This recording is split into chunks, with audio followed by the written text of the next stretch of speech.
countdown. Like you say, we going live. You'll just be like, "Yeah, you live right now." Be like, My three, goodness. 2.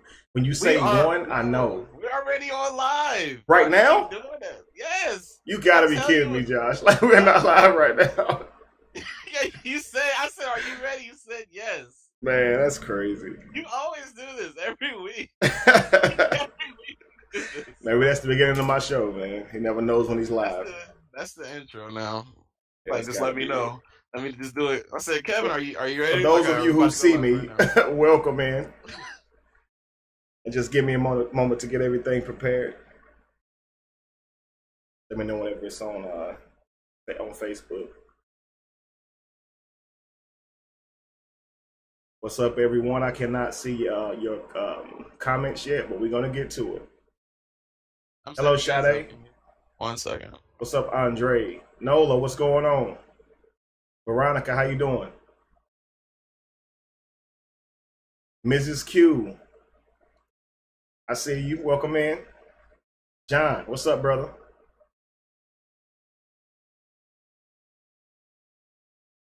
Through your eyes, what's up? Linda, how you doing? Greetings. Hey there, Destiny.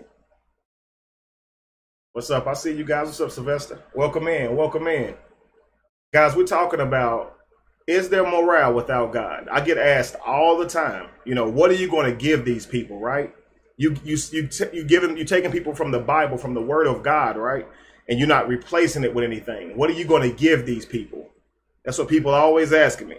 And it's really starting to get on my nerves. So we're going to talk about that tonight.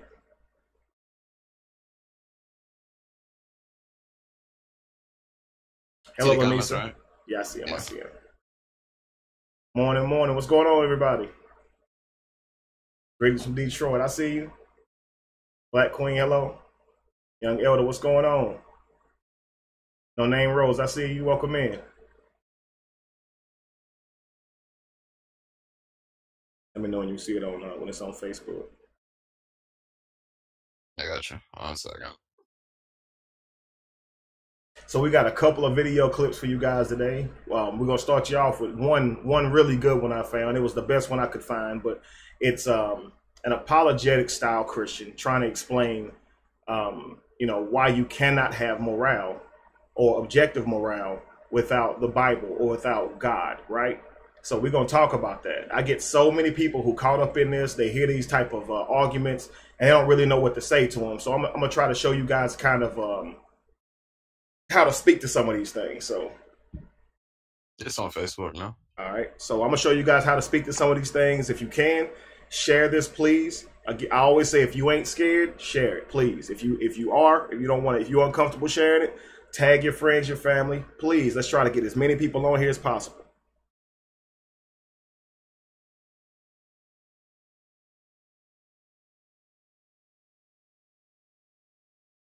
So I'm gonna give you guys a minute to get it shared. Please share it.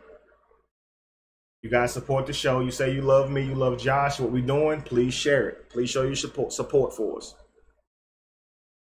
I want as many people to see this as possible because I get asked this question all the time. And if y'all come to my wall at all, you know you see this question often. What are you going to do about the people? Replace their morale. What are you going to replace their morale with? You took from them their Bible, their hope, right? What are you going to give them in return? We're going to talk about that.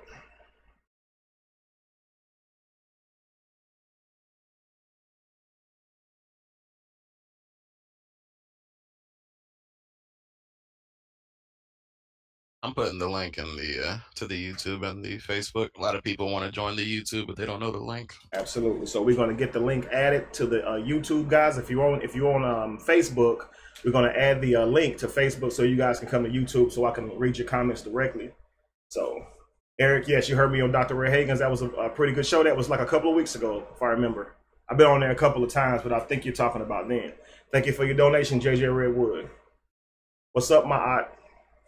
I am well, and I'm getting ready to be a whole lot better once we break this thing all the way down.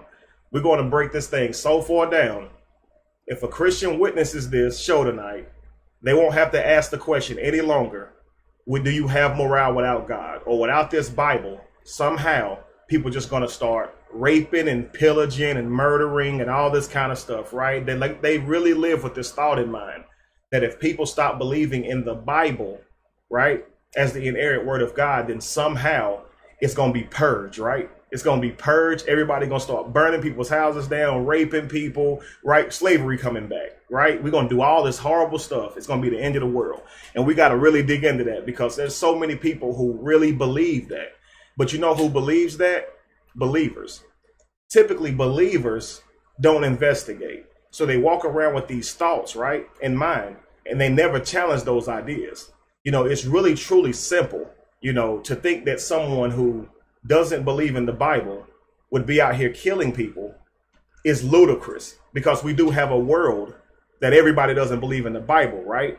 And if this were true, every person who walked away from this belief would instantly be out here killing and robbing and raping. We know that statistically this stuff does not happen whatsoever. We know this, but somehow we have to answer Christians when they ask us this, right?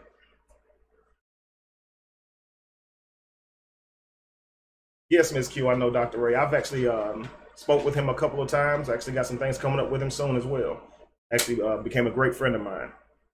And he has a 2-hour video on YouTube where he did a lecture. Absolutely. I have actually 2 videos on there. Yeah, where I did lectures at the African Village. About 2 hours long. Yeah. So we're just giving everybody, giving Josh the time to get everything set up. We're going to play this video. And honestly, guys, this video was the most popular one I could find. It's an apologetic Christian simply saying that you cannot have morality without God or suggesting such a thing, right? And people are sharing it all over the place. It's very, very popular video. He's an author. So clearly people really believes that he has something, that he's really saying something. So I'm going to let you guys hear it. And I'm going to pause it here and there just to try to, respond to it just a little bit so you guys can see what they're saying. Appreciate you. Thank you for complimenting the beard. It took a little while to get it to this point. Feel like Shaq after the ball game, you know?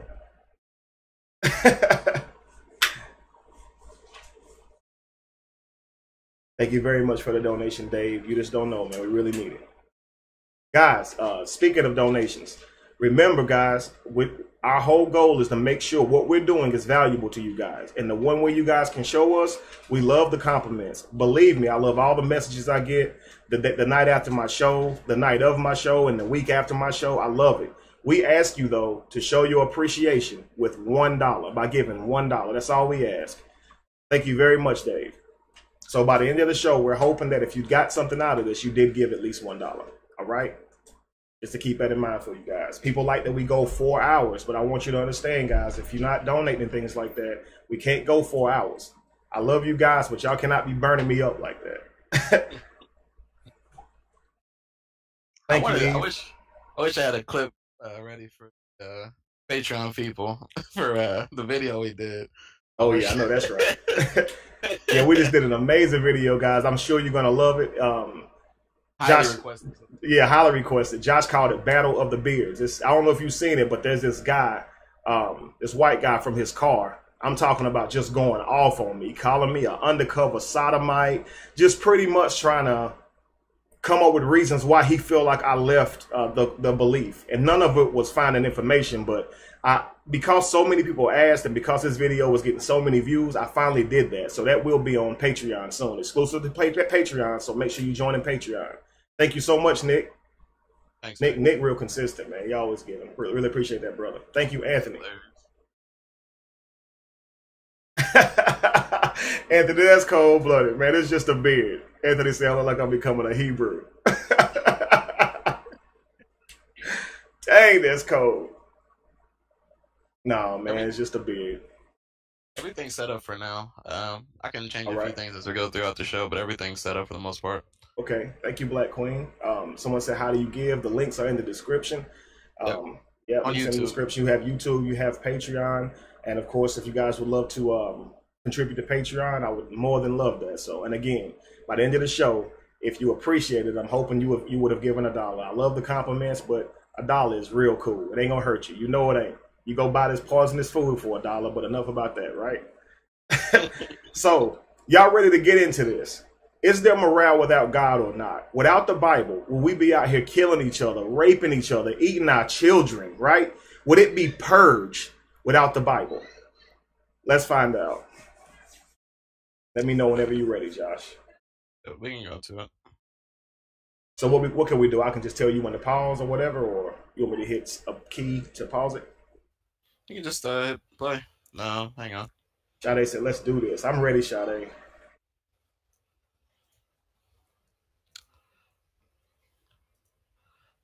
Ready, start it? Yes.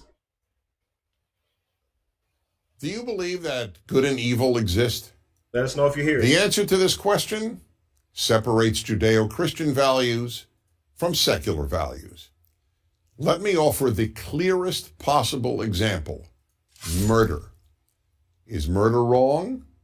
Is it evil? Nearly everyone would answer yes, but now I will pose a much harder question. How do you know? I'm sure you think murder is wrong, but how do you know? If I asked you how you know that the earth is round, you would show me photographs from outer space or offer me measurable data. But what photographs could you show? What measurements could you provide that prove that murder or rape or theft is wrong? The fact is, you can't. There are scientific facts, but without God, there are no moral facts. In a secular world, there can only be opinions about morality.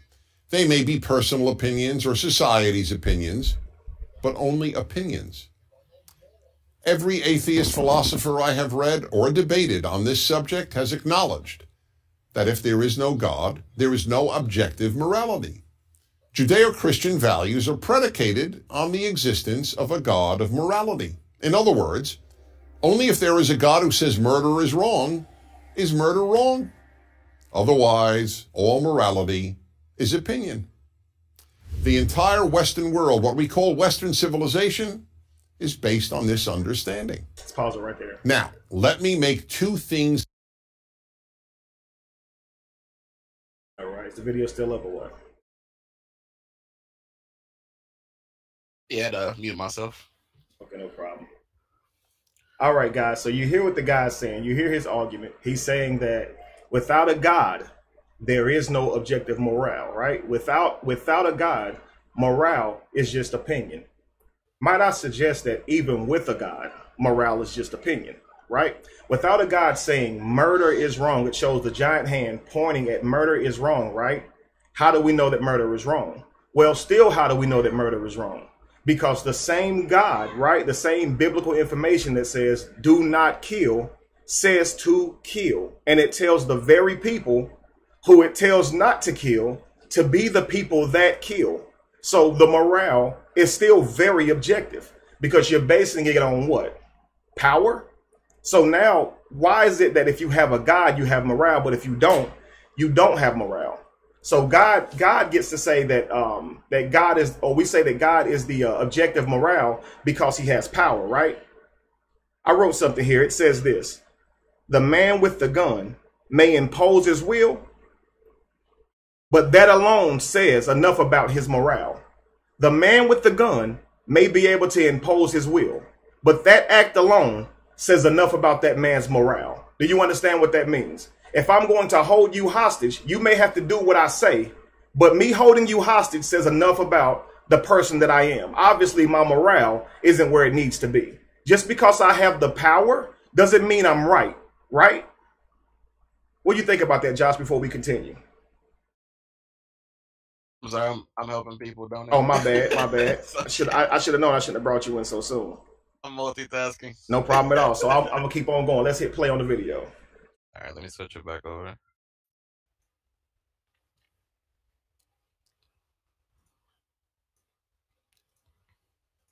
It's clear. First, this doesn't mean that if you don't believe in God, you can't be a good person. There are plenty of kind and moral individuals who don't believe in God and Judeo-Christian values.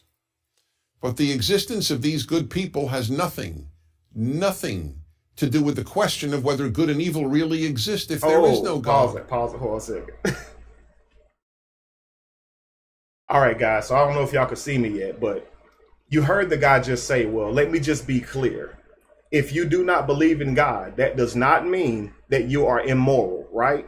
If you do not believe in the Bible's literature or any book's literature for that matter, that does not necessarily mean that you are immoral, right? He goes on to say, because there are plenty of non-believers that are good people. So if that is the case, why even do the video, right? So you don't know right from wrong without a God. So without a God, you would not know objectively if murder was wrong.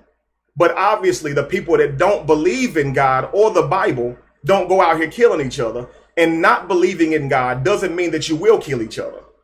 So you still can be a good person without believing in God's literature or the Bible's literature, right? You see how foolish this sounds. So why even do a video? We don't even need to discuss moral, because now it's saying that although you may have a God, right, that decides what moral is, you don't need that God to be moral at all. So then why would you need a God for morale? If I can find that morale on my own without believing in that deity or that being on my own, I can still walk around with morale. I can still be a good person. So it's safe to say, without the Bible literature, you can still be a good person. If he knows that, then why even make the video? Isn't the point to show that if you do not have God, you will not have morale? It seems that way to me. All right, Josh, we can hit play. Oh, I'm sorry. I just want to, I guess, say I always personally boil it down to empathy and consequences. It's either, I'm not going to do anything because I have empathy, or if it's something like I should strike back or something like that, I might think of the consequences of, of doing that in certain environments or whatever, or, obviously, a child does something, you have empathy. It's like, I'm not going to do anything to, a child that does something wrong, like, breaks, glass or something like that. It's common sense. Right. So just regular empathy and common sense. Regular empathy and common sense. Absolutely. Hang on before you hit play, because he says that because people can be moral though, right? And not believe in God. So because you don't believe in the Bible and can still be moral, that doesn't speak to the fact of does evil exist or not. That was his next point. So because people can be good without the Bible, right? They can be bad with or without the Bible as well. It still doesn't speak to if evil exists. So when people ask you this stuff, does evil exist? What they're asking you is not, is there such thing as good or bad?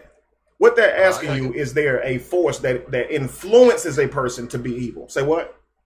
I had to get some dumbass out the chat. Anyways. Okay. So all right, cool. So basically, when someone says does good and evil exist, when they ask you this question, they're asking you, is there a force that influences people to do evil, as in an entity? That's what they mean. The question should be, is there such thing as good or bad? And I think it's a safe way to be able to decide that. But when you're talking about evil, you're trying to justify if there is an evil being influencing that. And I think that's where we're getting off. That's not how it works, though. You see, you can't take bad and go to evil. Let's just be clear. Okay, let's just say you're dealing with the word moral and the word immoral. Now, let's just say immoral. Let's say there's a group of people who believe that when there is a drought, there needs to be a human sacrifice. Okay, the people who are doing this sacrifice do not feel that they are doing murder. So to that person, their morale isn't bad, right?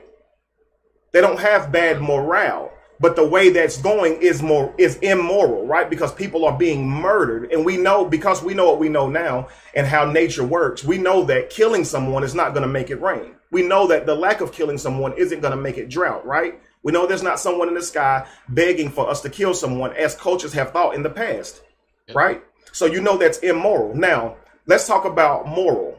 Let's say homosexuality. People say that homosexuality falls under immoral, but homosexuality does no intrinsic harm to the individual that's also homosexual. It's literally the same as people who are being heterosexual. So homosexuality cannot be put under immoral, right? So to see some people who say, well, I don't like the word that homosexuality sounds moral either. Well, let's just say not immoral.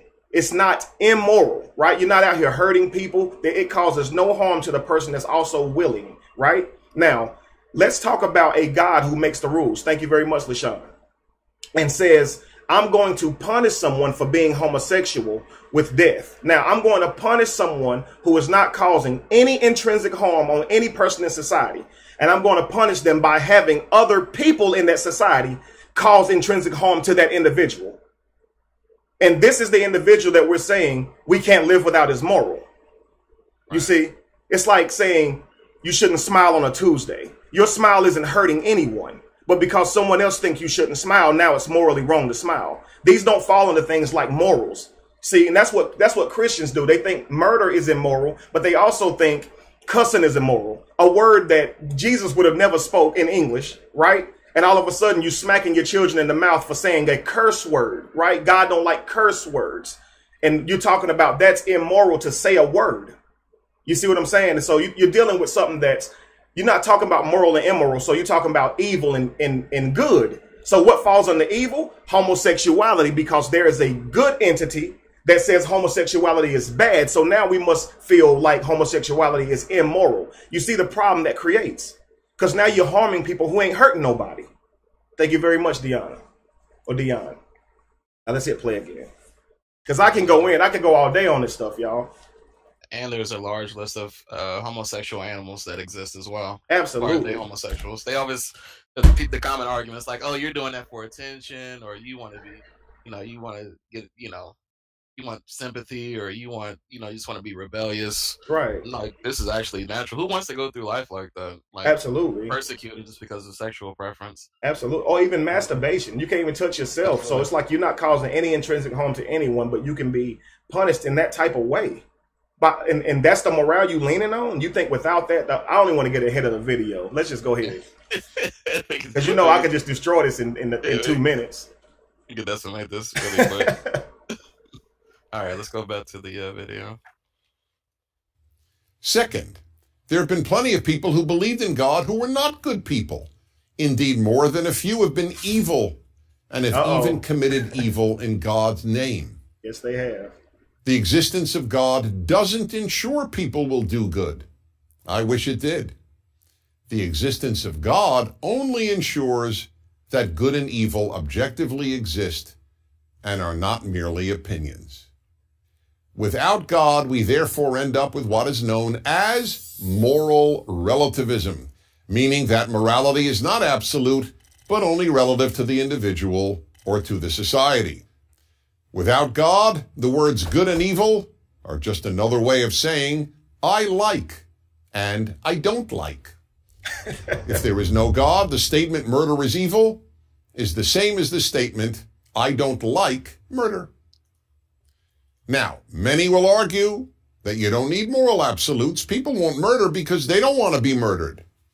But that argument is just wishful thinking. Hitler, Stalin, and Mao didn't want to be murdered, but that hardly stopped them from murdering about 100 million people. It is not a coincidence that the rejection of Judeo-Christian values in the Western world by Nazism and communism led to the murder of all these innocent people. It is also not a coincidence that the first societies in the world to abolish slavery, an institution that existed in every known society in human history, were Western societies rooted in Judeo-Christian values. And so were the first societies to affirm universal human rights, to emancipate women, and to proclaim the value of liberty. Today, the rejection of Judeo-Christian values and moral absolutes has led to a world of moral confusion. How's it? In the New York Times... All right, guys, so I know you caught when he first started back and he said that, we have bad atheists or bad non-believers, and we have people who live by this gospel, right? Dress in the clothing like they live by this gospel, yet do evil things, right? Or also evil, right? So if we're going to say that good people and bad people exist in the midst of those who both believe in this God who knows the objective reality, and then also good and bad people exist in people who don't believe in this God, then why have the argument? You see what I'm saying? He said that, you saying that murder is wrong without an objective God, right? Or God objectively saying murder is wrong, then you're simply saying, I don't like murder. Then if the result is the same, me not out here killing people, then isn't that good enough, right? Now, does that protect you from being murdered? Nobody said that, but that's why you have laws, right? That's why people get locked up.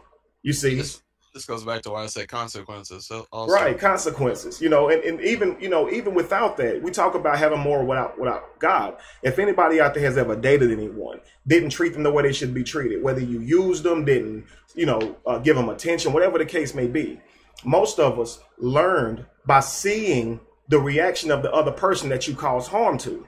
There's no God telling you that, but you learned that. How did you learn that? How did you learn that maybe you shouldn't go around treating people like that? That hurts them, right? You may have said something to someone and they broke down in tears and you could tell it hurt them. Things that you said when you were a child, you don't say anymore out loud because you realize that kind of stuff hurts people, right? How do we learn this stuff without some God writing that in the Bible? You see what I'm saying? You learn from your own mistakes. Like, we morally grow and evolve as human beings, period. To say that there's some book that's required to be able to do this is ridiculous. And to think that humanity is reading a book before they leave the house every day so they can be moral is also ridiculous. So you're talking about 70.6% of Christians, of people in America, classify themselves as Christians. So I'm going to say that again. 70.6% of Americans classify themselves or subscribe to Christianity. Now, I'm going to be modest, okay? Or I'm going to be generous. Let's say 5% of those Christians read the Bible like it's not like crazy. I'm talking about straight up Bible thumpers, but we know that's not true. It's probably like 1% or less than 1% of Christians who really read the Bible, because half of them don't even know what's in it. We're going to prove that later too, But you're talking about someone who's saying without the Bible, the world would be, out here or be going crazy, or there'd be some type of purge out here. But most Christians don't even read the Bible. He said that, and he's correct when he says that morale without a Bible or without a God saying that it's objectively wrong or objectively evil, your morality is going to be subject to the social area that you live in. Well, that is true. So if you were to go to Iran as a woman, whether you subscribe to Islam or not, okay, you don't just have a problem with Allah if you're not wearing those clothes. You got a problem with the people in that country. The same way as if you dress a certain way or act a certain way in America, like be gay, you got a problem with the people of that country who subscribe to religion. It's not that God or Yahweh is telling that person specifically you're an abomination. Y'all gonna do that for them. That's social construct. That's a social morale. You see, that's like saying, like, okay, so people talk about gender and they say that gender is biological. Well, please explain to me that a dress is biological to a woman. Please tell me that. That's the difference between gender and social gender. You see what I'm saying? There's a difference in between being called a man because you have a penis and being told that you have to walk a certain way because you're a man, or you're an abomination.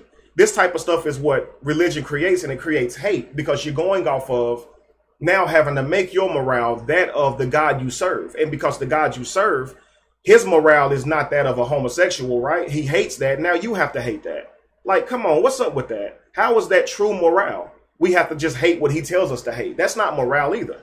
Because without that God telling you to hate it, you wouldn't be walking around like doing that stuff. So honestly, you live and you survive by the society that you are in. And then most of us have evolved a little bit to have our own individual morale that you learn over time. But mainly we do go off of social constructs. No doubt about it. Like a lot of people right now, if an officer ride by you and you got a joint, you're going to put that bad boy up. You're not going to do it because you feel that marijuana is wrong. You're going to do it because you're in a state that hasn't legalized marijuana and you know the freaking consequences of that, right? It doesn't mean that you think it's wrong. Somebody asked us, what's the name of the video we're watching? The name of it, if you Google it, or you can put it in YouTube. If there is no God, murder isn't wrong. Right, which is a horrible title if you just read a few scriptures in the Bible. Yeah. It's just crazy horrible. But let's continue on. I'm gonna try to finish this video before we go in. Cool. All right, let's switch it back. In March 2015, a professor of philosophy confirmed this. He wrote, "What would you say if you found out that our public schools were teaching children that it is not true that it's wrong to kill people for fun? Would you be surprised? I was."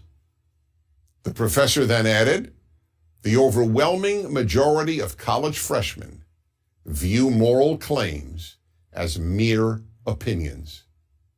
So then, whatever you believe about God or religion, here is a fact. Without a God who is the source of morality, morality is just a matter of opinion. So, if you want a good world, the death of Judeo-Christian values should frighten you. I'm Dennis Prager. Oh, stop. All right, that's it. You hear this, guys. If you want a good world, the death of Judeo-Christian rules or morale should scare you. I'm Mr. Prater. Please get out of here with that, man. If you if you want a good world, you should fear the loss of biblical literature or Quranic literature. You gotta be kidding me. What's this right here? Ah, it's probably just something. Okay. We'll stop it. Hang on 1 second, guys. All right, cool. Yeah, so you gotta be kidding me, right? I'm gonna read some comments for a second. What do you guys think of this video? Because I'm telling you, a lot of Christians will see this video, or believers, period, will see this video, and they actually think that this guy is making sense. Like, you know, without God, you can't say that that murder is wrong. You got to be kidding me. That video had 11,000 likes and 17,000 dislikes. So about, what, 65%? Mm-hmm. So. And you're talking about having the interest of, you know, non-believers drawn to this video, which is the only reason why it has dislikes on it. You got to think, though, when you're dealing with a believer, they're looking for, just imagine you standing on what you think is solid ground. The ground starts collapsing up under you. You will reach for anything to keep from falling. You will reach for a string. And it's like, to a Christian, they'll reach for all these string ideas to keep from losing their faith. You see what I'm saying? It's unreal. That was another video coming on, Sade. We didn't stop it soon enough. I don't even know what it was. So I want to talk about this right here for a second. You're talking about a God who has morale, but at the same time, a God who's all-knowing, right? And so we're going to talk about that just a minute, because we're trying to separate the idea from having biblical morale and then having social morale, or just morale in life, period. Thank you, James, for your donation. Just consider a writer for me, okay? You are a writer. You write a novel, okay? This novel is epic, okay? It's epic of cosmic proportions. There's murder in this book. There's suspense. There's sex. It's a love story. It's everything, right? So and I'm talking about at the end of this movie, the main character even dies. I know, it sucks. Freaking crazy, right? Anybody ever read a book or watch a movie and you just so into it, and the main character dies, it bothers you? Or you watch a movie and somebody getting beat, you watch Precious or something like that, right? And it offends you. Your emotions get tied to the film, right? Or your emotions get tied to the book, right? We all know this. Now, I want you to imagine God as that writer or that movie director. Now, imagine if you are an author or a movie director. You wrote Precious, right? You was there filming the whole scene. The movie comes on, and you actually sitting at the movie now, mad about how Precious is being treated. Literally angry. You wrote the whole story. You knew the lines of every character as you designed every single thing, an aspect of this movie.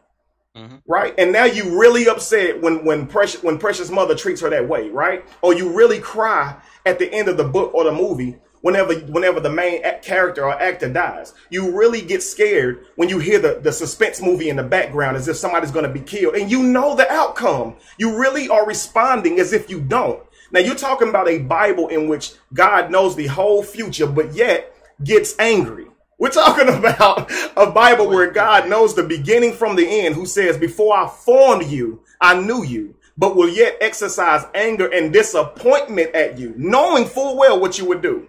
What up? Like, come on, Josh, come on, give me something. I just wanted to point out, it would be like the equivalent of, now the viewers need to pay for what I had to write down. Like, you caused it. Like, you did not write? I just watched the film. Absolutely. Completely unreal. I just got here. What are you talking about? Right. So is God all knowing? Because you know what? God says to Abraham, okay, now I know that you are faithful. What's up with that? If God is testing Abraham, okay, why would those words ever be uttered from a God that knows everything?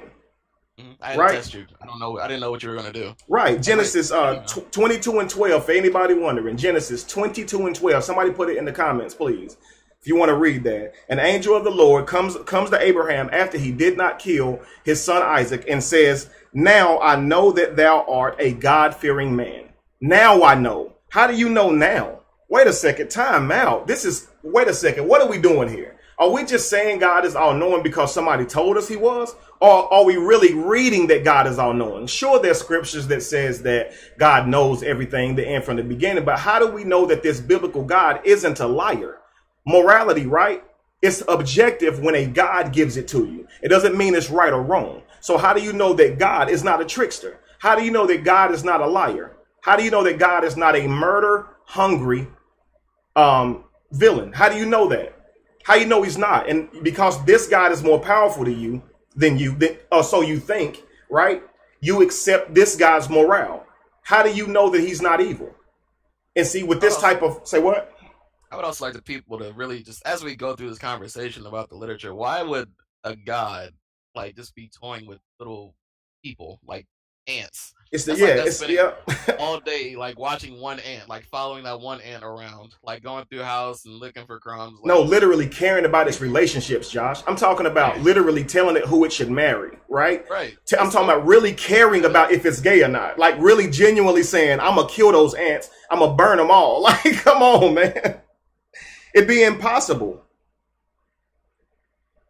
I think it's ridiculous. And that's why people think like Earth is like the center of everything. Like everything's happening. Like when we have natural disasters, it's like, oh, it's God punishing us on Earth, and out of all these planets that also have tornadoes and things like that going on constantly. It's like absolutely. Other planets have earthquakes, tornadoes, all these other things, and it's so crazy because this is the key, Josh.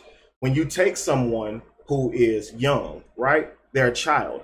They're still in their ego stage. I know you saw a couple of weeks ago where Pharaoh and Lorenzo were talking about those first couple of years you spend them in your root chakra, in your foundational stage, that ego stage, right?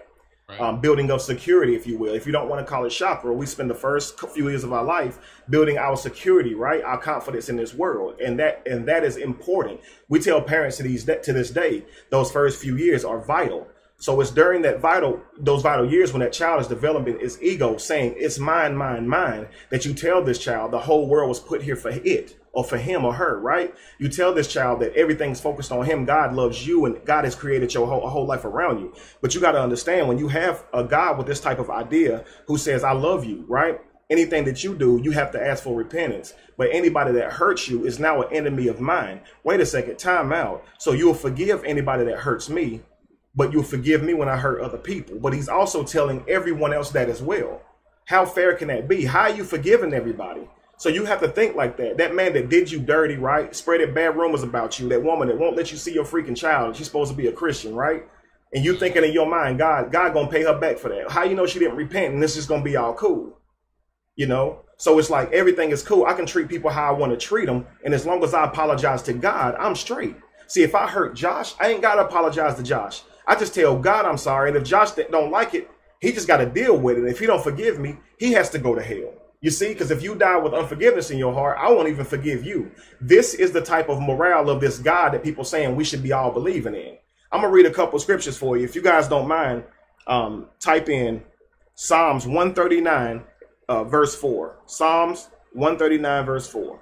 So for people, when you see that scripture, you can always go to it. It says, before a word is on my tongue, the Lord knew it completely. Before a word was on my tongue, the Lord knew it completely, but yet would be angry when you say something that God doesn't like, but he knew you was going to say it. How can you be mad?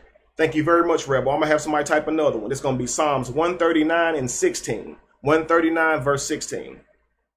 It says, your eyes saw my unformed body. All the days ordained for me were written in your book before one of them came to me. Before one of them came to be, I'm sorry. So check this out. Psalms 139 and 16. Your eyes saw my unformed body before I was ever even created, right? All the days ordained for me were written in your book. All the days ordained for me were written in your book before even one of them came to be. But God can say that he's mad at you for making a certain decision. So when people say God is going to get you, Kevin, for leading people wrong, you have to understand, if you believe in this stuff, then God ordained every single day for me to live. So therefore, how can he judge me? Think about this, guys. Think about it. He's giving you time, Kevin. That's all. He's just giving you time. Absolutely. Yeah, I'm just giving you time. And I'm glad you said that, brother. Let me show you guys something here. So someone says to me, you know, well, God knows your end from your beginning, right? God knows this, right? So if God told you, I'm not going to create you, right? Because if I create you, you're going to go to hell. Or if God just said, I'm not going to create this person because if I create them, they would go to hell. Wouldn't that also be unfair, right? And a lot of people click like on this guy's comment and said it was a good question. I agree. Good question, right? If God did not give you a chance, would you say God was unfair? Because, hey, if he didn't give you a chance, though, you may still, in fact, feel like you wouldn't have done what God may have thought you would do, right? So let me just read this to you real quick. Now, I'm going to ask you a question. I think you guys are a little bit behind me. So, Josh, I want to ask you, okay? If a manufacturer produces a product that doesn't do what that manufacturer wants the product to do, is the manufacturer perfect?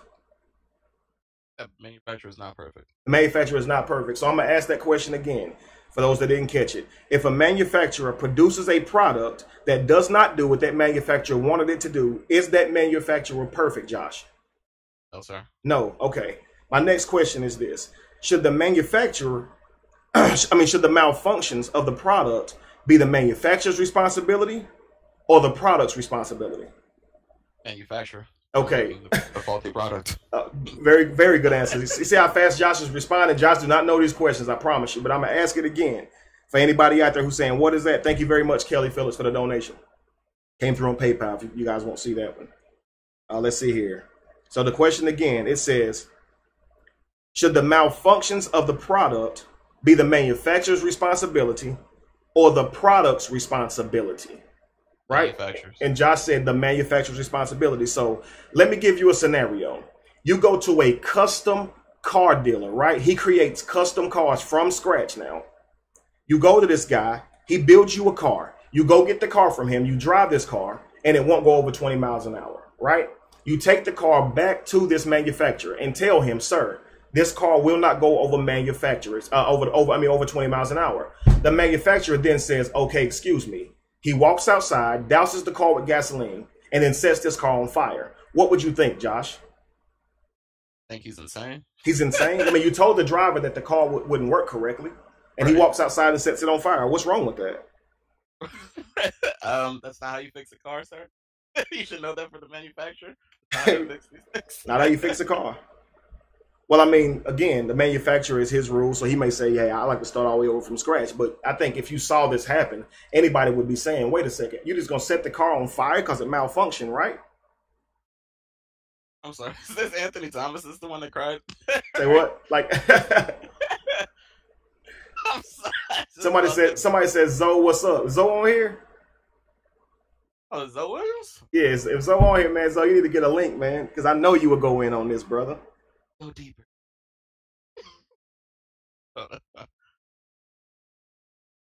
So the question, I'm sorry. Say what? No. You covered that question. We already understood that the faulty or the responsibility was on the manufacturer and not the product, right?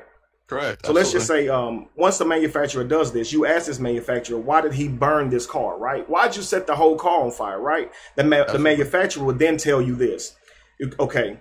The malfunctions are on the car, as I have perfected my craft in the art of creating automobiles. So if I have a car that malfunctions, I'll destroy the car. You would then tell that car dealer, Josh, why didn't you just check with me, right? The car dealer owner, the car manufacturer. You would then tell him, wait a second, I already waited like 8 months for you to make this one car, man. Why didn't you just check on me before you destroyed my car? Like, maybe it just needed the engine replaced. It wouldn't go over 20 miles an hour. Maybe it just needed repaired. Why would you destroy the freaking tires, right? The leather. Why would you destroy the interior of this car, right? The speakers, the tires, the rims. Why? The paint job, the whole body of the car. What's the whole point? Now, Josh, just imagine you tell this guy that, and all of a sudden he tells you, you know, mind your business, right? Don't speak on my process. My ways are not like yours. You're not going to run this place the way I run it, right? This is my place. My ways are not like yours. And on the small print, it tells you the manufacturer is responsible for all these things, right? The car dealer, manufacturer tells you that if you don't want to shop here, you can just go somewhere else. Now, just imagine this, guys. Upon this time, Josh frustrated, right? This guy's just arrogant. So Josh asked the car dealer, exactly how many cars have you had to burn? The manufacturer then says, a lot of them. In fact, I've had to burn more cars than I haven't had to burn. So you ask him, then why do you deem yourself perfect if you've definitely had to destroy cars due to malfunctions? Yep. He says, because I already know they're going to malfunction, but I give them a chance to prove themselves anyway. Right? So I already know. So then you talk to him and say, okay, you already know the malfunction, so you put it on the road anyway, just to give it a chance. You know how crazy that sounds? How about just perfect the car before you put it on the road, right? So instead of God saying, I'm not going to create you because I knew you would be Judas and kill Jesus, how about I will fix Judas, right? And make it where Judas don't do that. I won't set up the scenarios to where Judas does that. I won't create the lifestyle that produces this out of Judas. How about that? Instead of saying everything is written and ordained.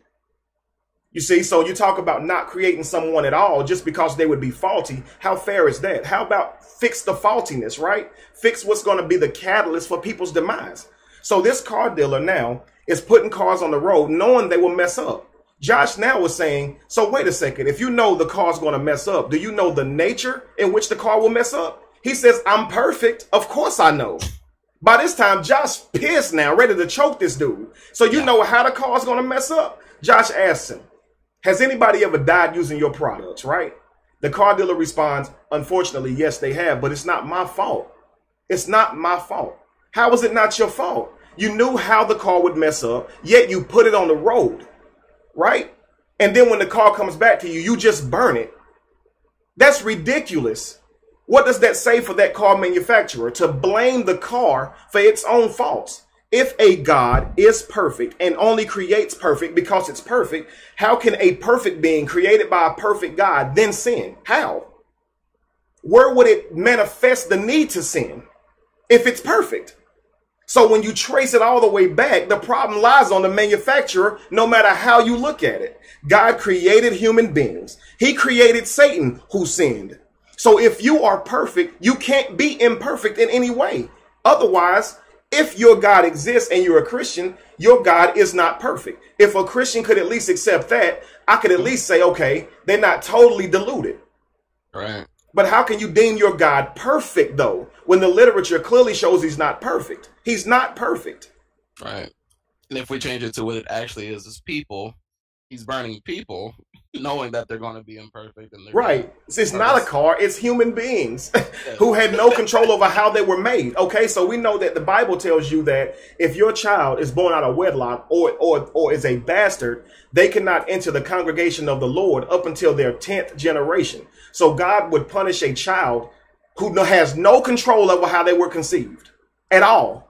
Just think about how crazy that sounds. I had a woman literally say, it's not talking about hell. Like, I don't care what it's talking about. If God is going to hold one person back because of the discretions of their parents up to 10 generations later, that tells you a whole lot about this entity, right?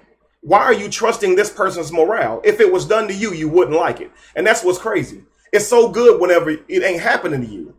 But if you're a bastard, right? If your parents had you out of wedlock, what if you 3 generations from being a bastard and you still can't go talk to God? You can't communicate with God because your great-great-great-grandmother had sex out of wedlock or was raped? Because see, there's no justifications for it. It's just if you're born out of wedlock.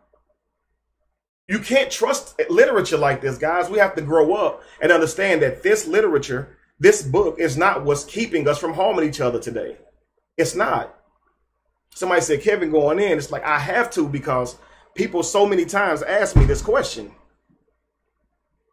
They're always asking me that question. What can you do? What are you going to give the people? As if you guys are just like zombies out here. Take the literature away from y'all and y'all just going to start going out here and killing and raping people. Like they really think that y'all are crazy. I'm clearly not out here doing it. I'm the one sitting here saying, well, many of us are, of course, but they come to me because I'm popular for it now, right? So I'm clearly saying I don't believe in this literature and I'm not out here killing people, but they're telling me, what am I going to replace you guys' mind with? I'm merely one person who did my own research and discovered this is not something to put my faith in. And they're asking me to replace y'all mindsets. You see how crazy that sounds? It's like you have no faith in humanity at all. Without the Bible, people just gonna kill each other. it's just that type of logic is killing me. And so because so many people ask this question, now we're here, stuck having to try to explain how everyone can get by without the Bible. Let's just say this. You talk about not having the Bible, and all of a sudden you're going to be more prone to violence. Well, how about Sweden? It's an atheist country. It is a non-believer country, and they have a way lower crime rate. Okay, they have a way lower crime rate than America, right? Than any of these religious countries. Actually, across the board, non-believing countries have lower, crime rates than religious countries. Please tell me why, when you accept God or Allah, all of a sudden your crime rate goes up. Does that mean that when you accept God or Allah, Satan also comes in and start pushing people to kill each other? Because either way, we need to get rid of these books. Because obviously Satan don't really bother you if you ain't messing with the Bible. You see what I'm saying? So it's one of these things where if you take away the Bible, people not going to be out here killing each other. And it's clearly proven throughout society. People always say, oh, Josh, you heard him say many times, God is real because look around you, right?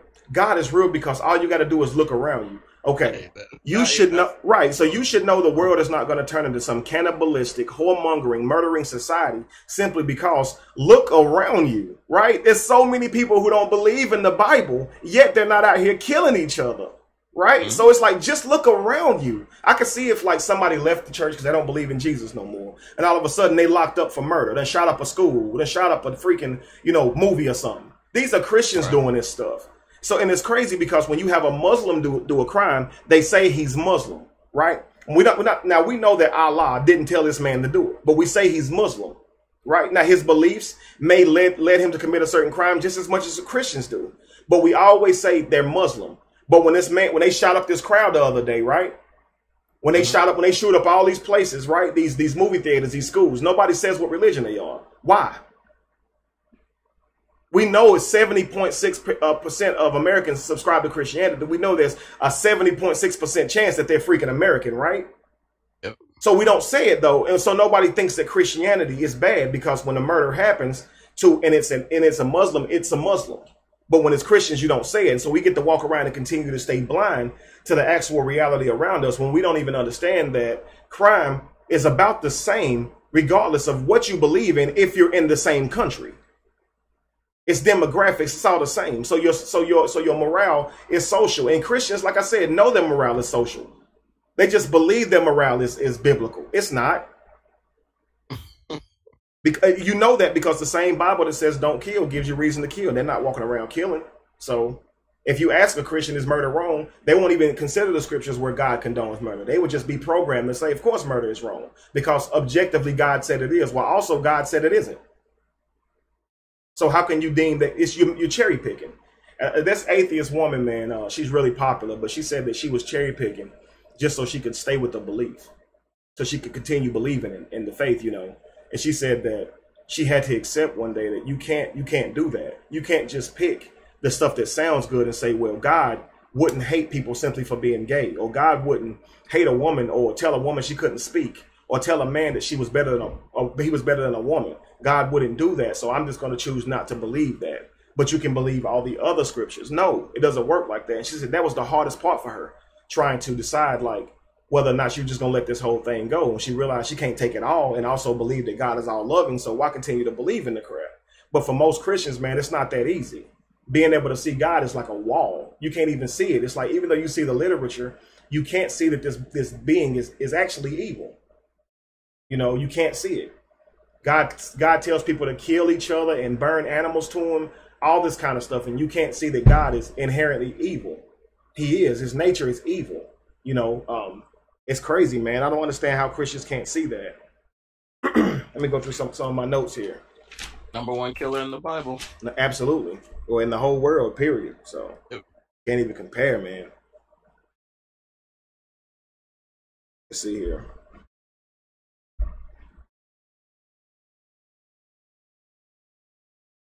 So like we're talking about morality, you have to assume that a person has the capability to understand morale. So Josh, if I were to ask you simply, is it immoral for a cat to eat a mouse? What would you say?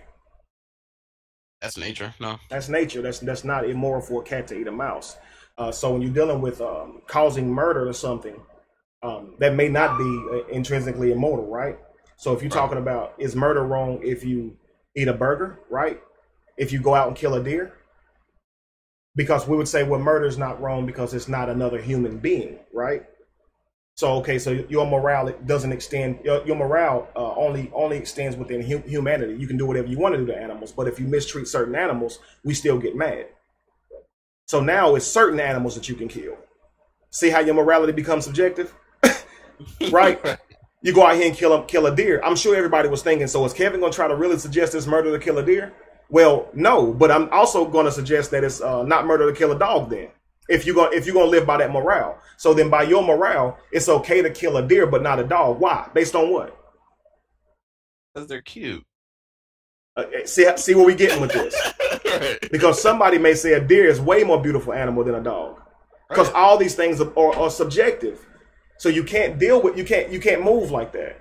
You know, so when you deal with murder, is murder wrong? Well, if somebody was killing your family, would you say murder is wrong? Right? If you're a woman and some man that's 260 pounds, right, beating your whole family and you got a gun, right? Mm-hmm. Is murder wrong? In that instance, nope. No, and that see because now you're dealing with things that make murder become arbitrary, right? Life and death. Life and death. So these things. So that thou shalt not murder and just be plain like that is horrible advice. That means if somebody's willing to kill you, you have to just let them, right? Yep.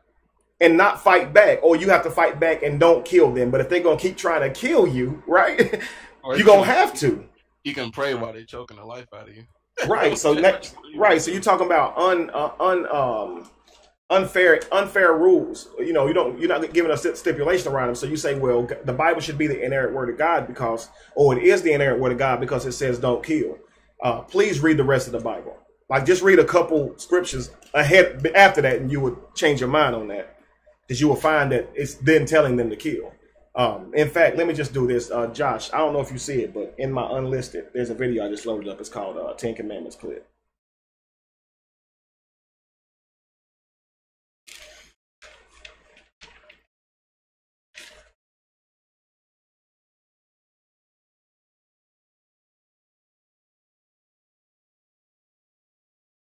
So we're going to go through another little video here, guys. And I'm going to show you something because, you know, I said earlier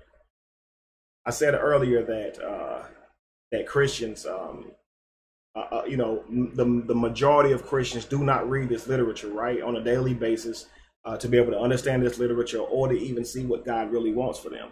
So I'm going to show you guys something.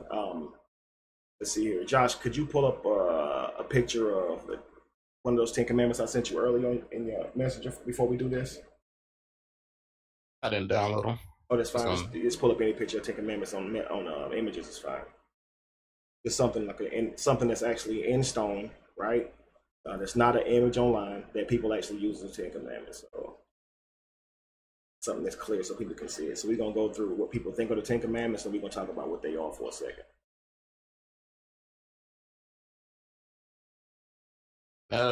Which one? That one right there. That's perfect. Yeah, because it's good size.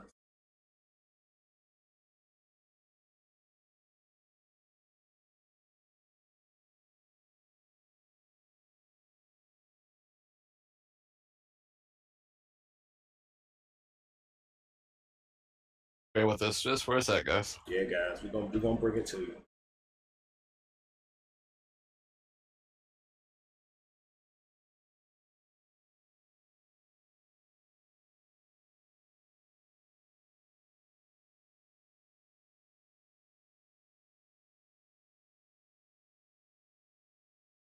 There we go. Oh, I gotta resize it. We're resizing it now. We're gonna give you a clear picture of the 10 Commandments as we believe they are today. And we're going to just show you how nobody really argues with this, but if you believe this is the 10 Commandments, you really don't read your Bible. And it's okay. You know, most Christians don't read their Bible. You know, most Christians don't read their Bible. So if you don't believe in this stuff, obviously you would think these are the 10 Commandments because they all around you. So it's fair that you believe these are the 10 Commandments because these are what you see all around you. So when we go through the 10 Commandments, you're going to find out exactly what it is that God wants from you and what his moral code, i.e. 10 Commandments, actually are. Can they see it, Josh, the image? Yeah, They can see it now. Awesome. So you see the first one is, thou shalt not have no other gods before me. Thou shalt not worship any graven image. Thou shalt not take no other, take God's name in vain. Remember the Sabbath day and keep it holy. It says, honor thy mother and father. Thou shalt not kill. Thou shalt not commit adultery. Thou shalt not steal. Thou shalt not bear false witness. And thou shalt not covet, right? These are what we know as the Ten Commandments. So if you guys know these are the Ten Commandments, please just put yes. Just comment yes if you know these and recognize these as being what we saw all around us as the Ten Commandments, just so people know I'm not making it up. You can't deny it, but I just like to see some confirmation.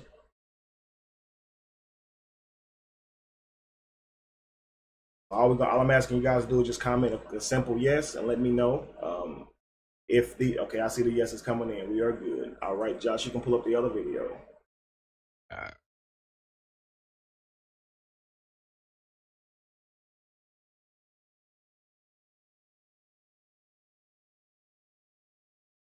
Does this have any audio in it? Yes, it does. I actually just got an audio tape. It's gonna be really cool. We just get to hear someone else say the scriptures for. Okay, cool. All right, you ready to play it? Yes. All right. The Lord said unto Moses, come up to me into the mount, and be there. And I will give thee tables of stone, and a law, and commandments which I have written, that thou mayest teach them. And Moses went up into the mount, and Moses was in the mount 40 days and 40 nights. And when the people saw that Moses delayed to come down out of the mount, the people gathered themselves together unto Aaron, and said unto him, Up, make us gods which shall go before us. For as for this Moses, the man that brought us up out of the land of Egypt, we wot not what is become of him. And Aaron said unto them, Break off the golden earrings which are in the ears of your wives, of your sons, and of your daughters, and bring them unto me. All right, pause it. The Lord said unto Moses. All right, guys, so what you have here is Moses being told, obviously being summoned by God to Mount Sinai to get the 10 Commandments, correct? So it gives you the information. It tells you that Moses was there for 40 days, 40 nights. So this is taking a long time, okay, to get this information from God. So we do know it has to be very, very important, right? In fact, Moses has gone so long, the rest of the Israelites who have witnessed firsthand all the firstborns die, right? They have witnessed plagues. They have witnessed staffs turning into snakes. They have witnessed waters turning into blood. They have witnessed a sea parting, okay, and them walking all the way through it. But for some reason now, they are beginning to lose faith in Moses, right? He's been up there for 40 days. They're hungry, right? They're stuck in this one area, getting really exhausted. So they go to Aaron, of course, and they say, Moses isn't back yet, right? Let us do something, right? Let us do something for worship. So, of course, Aaron gathers all the jewelry of the Israelites, and they build this golden calf. So that's where we are right now. We find the story in Exodus, guys. Go ahead, play, Josh. Somebody wanted to know, what does it mean to commit false bear? To bear false witness means to lie on someone, spread gossip on someone. So, yeah. All right, let's go back to it. Go, get thee down, for thy people which thou broughtest out of the land of Egypt have corrupted themselves. And Moses turned and went down from the mount, and the 2 tables of the testimony were in his hand. And the tables were the work of God, and the writing was the writing of God, graven upon the tables. And it came to pass, as soon as he came nigh unto the camp, that he saw the calf and the dancing. And Moses' anger waxed hot, and he cast the tables out of his hands, and brake them beneath the mount. All right, hold on. We got a troll alert. Hold on. Go ahead, Kevin. All right. So you guys see here where now, as Moses is on top of Mount Sinai, and God notices the Israelites are worshiping a golden calf, which he knew they'd do before Moses even went up there, but God is upset, right? He tells Moses, your people are worshiping false gods. Moses comes down and turns hot, right? He gets angry. But it says that before God sends them down, it says that the workings of the tablets were of God and the writings on the tablets were of God, right? So important tablets. When Moses now, who is the prophet or the messenger for God, who should be chosen based on having good morals. So he's chosen by God, the one that we should obey the morals of. Okay, so let's just set the premise here. Moses, who is the spokesman for God, the mouthpiece, comes down and takes the two 10 commandments, now the 2 tablets, and just shatters them on the ground. Now, he spent 40 days and 40 nights on Mount Sinai getting the 10 commandments. And now they don't have 10 commandments. So we always quote this: thou shalt not kill, thou shalt not put any graven images, thou shalt not bear false witness, thou shalt not covet, all these things. But we don't have 10 commandments. 10 commandments are written in stone from God to the people, right? We don't have 10 commandments anymore. So you have the tablets now on the ground, destroyed, no longer having 10 commandments. So now, what are they going by? Oral instruction. From this point on, they're going by oral instruction until many chapters later, you get these scriptures right here. You can hit play, Josh. Put every man his sword by his side. Pause and it. Go in and... Forgot about this part. Yeah, so Moses, once he slammed down these tablets, right? Does Moses feel sorry? Right? Does Moses feel sorry and compassionate? Because we're talking about morals and being able to recognize you're wrong. You just slammed down God's word that he specifically carved in the stone for you, right? On Mount Sinai. And you just broke it on the ground, like literally just broke it. And it's stone tablets, so you couldn't have just tossed it. It said that he turned wax hot, right? With anger. He waxed hot with anger. So he literally slammed them on the ground, probably to break them, right? In anger. And he doesn't feel sorry for it. No, what does he do? He commands the Israelites to start killing each other. You can play now, Josh. Somebody asked, how can you break anything made by God? Exactly. And God knew he was going to break it, y'all. So let's just get this straight. Before God ever called him up there, he knew that Moses would break these commandments. So, all right, cool. Just go ahead and be clear. When you go back down there, it could have like, I don't want you up here, bro. Get somebody else. Right. And that's why I tell people that Moses represents Aries. He's fire. He's hot. That's why he has temper tantrums. I'm telling you, Moses always getting mad the whole time. I ain't playing. All right. And out from gate to gate throughout the camp, and slay every man his brother, and every man his companion, and every man his neighbor. And the children of Levi did according to the word side, and go in and out hands and break them. Guys, hands and break. Listen that God's chosen man, okay? Listen to what Moses does. You got control again, sorry. Okay. Break them. You. Beneath the mount. Put every man his sword by his side, and go in and out from gate to gate throughout the camp, and slay every man his brother, and every man his companion, and every man his neighbor. I'm like, man, hold up. Now, Moses broke the 10 commandments, right? So what you think is on the 10 commandments is thou shalt not kill. But the Israelites don't know this, right? Because Moses broke them. So now if God told Moses, thou shalt not kill, and Moses is telling these people to kill each other and turn their swords on each other, why isn't God intervening and saying, Moses, that's wrong. I just told you don't kill. Why did he allow this to happen? Now, to many people, they're saying Kevin questioning God or being rude towards God or being disrespectful towards God. We're talking about scripture, guys. It's really in your book, right? They don't know not to kill, so now they're killing one another. Now, I said this before in an earlier video that imagine having to kill someone you love. Wouldn't that cause PTSD? Wouldn't that cause suffering to you having to murder someone that you love? They didn't do anything wrong to you. You was freaking worshiping the golden calf with them. Right? They're your people. Y'all was all enslaved together. Now you got to kill them. This is the logic of the actual prophet chosen by God. Hit play, Josh. My bad. Okay. You got. And the children of Levi did according to the word of Moses, and there fell of the people that day about 3,000 men. And the Lord said unto Moses, now here we go. Hew thee 2 tables. Guys, here we go.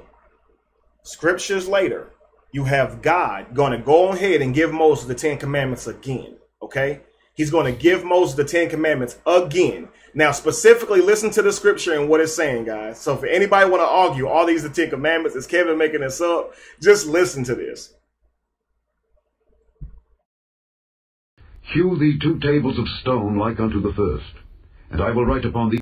Get 2 tables just like the first ones, and I'm going to write upon them, okay? These tables, the words that were in the first tables, which thou breakest. Hold on, I just got to say, that's okay. He's going to write upon the tables the words that were wrote upon the first table, which thou breakest. Like, you see how God threw it up in his face, though? God savage, ain't he? Because he didn't have to say that. He could have just said the words I wrote on the first table when he was like, which thou breakest. I love that, man. He called him out. I know most like, yeah, you're right. Observe thou that which I command thee this day. Okay. For thou shalt observe that which I command you this day. Watch this, guys. Here are the 10 commandments. Get ready to laugh, y'all. Get ready to laugh. Worship no other God. Okay, we know that. The Lord, whose name is jealous, is a jealous God. Whoa, hold up. Let me go back some. The Lord, listen at this, guys. Word for word. Thou shalt worship no other God. For the Lord, whose name is jealous, is a jealous God. The Lord, whose name is jealous? Why are y'all not running around calling y'all God jealous? The Lord, whose name is jealous, is a jealous God. Your name jealous. Y'all, like, let's start calling God jealous, y'all. Like, for real, for real. Like, that's going to be dope. Let's start saying that, man. You worship jealous. All right, here we go, guys. Thou shalt make thee no molten gods. No graven images, right? The feast of unleavened bread shalt thou keep. Whoa! 7 days thou shalt eat unleavened. 7 days thou shalt keep unleavened bread? That's a commandment? One of the main instructions from God to us, right? Unleavened bread as I commanded thee in the time of the month Abib. In the month Abib thou camest out from Egypt. All that openeth the matrix is mine. And every firstling among thy cattle, whether ox or sheep, that is male. 6 days thou shalt work, but on the 7th day thou shalt rest. And thou shalt observe the feast of weeks, of the first fruits of wheat harvest, and the feast of ingathering at the year's end. Thrice in the year shall all your men children appear before the Lord God, the God of Israel. Thou shalt not offer the blood of my sacrifice with leaven. Okay. The first of the first fruits of thy land thou shalt bring unto the house of the Lord thy God. Thou shalt not see the kid in his mother's milk. Whoa! Whoa! Oh, let me finish this right here. Look, listen, y'all. Moses, write thou these words, for after the tenor of these words I have made a covenant with thee and with Israel. And he was there with the Lord 40 days and 40 nights. He did neither eat bread nor drink water. And he wrote upon the tables the words of the covenant. The what? The 10 Commandments. Oh my, let's go back. And the feast of ingathering at the year's end. Right here, man. The kid in his mother's milk. The 10th commandment is, thou shalt not boil a baby goat in its mother's milk. That's one. That's you can take the video down. You can take the video down. Oh my God. That's hilarious. Let me go and switch it back. We're done with the video, right? Yes, we're done with the video. Yeah. So, what's up, Jamar? So what about the new 10 commandments with which like Deidre Scott, which thou breaketh the first time? And he said these are the 10 commandments. So that's your 10 commandments. I didn't see thou shalt not murder in there. Did y'all see that? Did y'all see thou shalt not rape? You see anything that really makes sense in there? All God wants you to do is keep his festivals, right? Make sure you go to church on that 6th day, which was the 6th day, the Sabbath day. So Christians, you don't even obey God's commandments because you go to church on Sunday. Okay. So much of what you do is wrong. Can you tell me y'all kept any festival? Have y'all kept any of the festivals, the biblical holy festivals right now, which God commanded y'all to take? Now, I'm sure y'all don't be boiling goats, baby goats in their mother's milk, because that's not our culture. But just why would that be an issue with God? What does that do to God? Boiling a goat in his mother's milk. What's that mean? Did you say Jamal was on? Thanks. He's not. I think he walked away for a moment. Okay. So yeah, we can keep going for a bit. Y'all, come on, talk to me. Comment, guys. Let me know what y'all thinking. Y'all shocked to hear the true 10 commandments? Where is thou shalt not covet? Where is thou shalt not commit adultery? Where is that stuff? These are the 10 commandments, right? Now, Christians walk around to this day declaring that those other 10 that we saw first are the 10 commandments. Those were oral instructions. Those are not the 10 commandments. Oral instructions. 10 commandments are those put on stone tablets, right? Via God to Moses, giving to the Israelites. That's the 10 commandments by definition. God re-put the 10 Commandments on there and said it was the exact same thing he wrote the dang first time, though. This is why Moses told them to kill each other. God never said that was a problem. You can't even be mad at Moses right now. Melanin Queen World, WWJD means what would Jesus do? Or what would jealous do? Right. Call it that. No, what would jealous do? Yeah, what would jealous do? Dang, man. It's just crazy to me, man. Like when this stuff is right in front of your face and you watching Christians go around conducting themselves by what they think is something, always swearing that, you know, and somebody said the 42 principles or 42 laws of Ma'at, the oral laws, yeah, they were stolen from Ma'at, but we like to say the 10 Commandments were stolen from the principle of Ma'at, but the oral laws were, because you just saw the real 10 Commandments, and there's nothing in Ma'at telling you to honor the month of Abib, right? With festivals and all this wheat and unleavened bread. You guys realize unleavened bread means to take the leaven out of the bread, so yeast. Bread rises when you have yeast in it. So God thought it was a problem for bread to have yeast in it. He wanted crackers. He preferred crunchy bread. And that was a thing, right? That was a whole thing. God preferred you to eat crunchy bread because yeast represented sin. So you want to get rid of, I'm talking about Jews to this day, guys. Look this stuff up. They throw out all the leavened bread in their home during the festivals. I know because I used to do that crap, y'all. I didn't celebrate Easter. I didn't celebrate Christmas, none of that stuff. I celebrated the biblical holy days, what I thought God wanted us to do. Like the crap y'all just saw, I was doing that crap, y'all. I was celebrating those festivals with my children and everything. Straight up. So when people say I was just a typical Christian, no, I was really trying to live like the word was, like the word said to live, you know.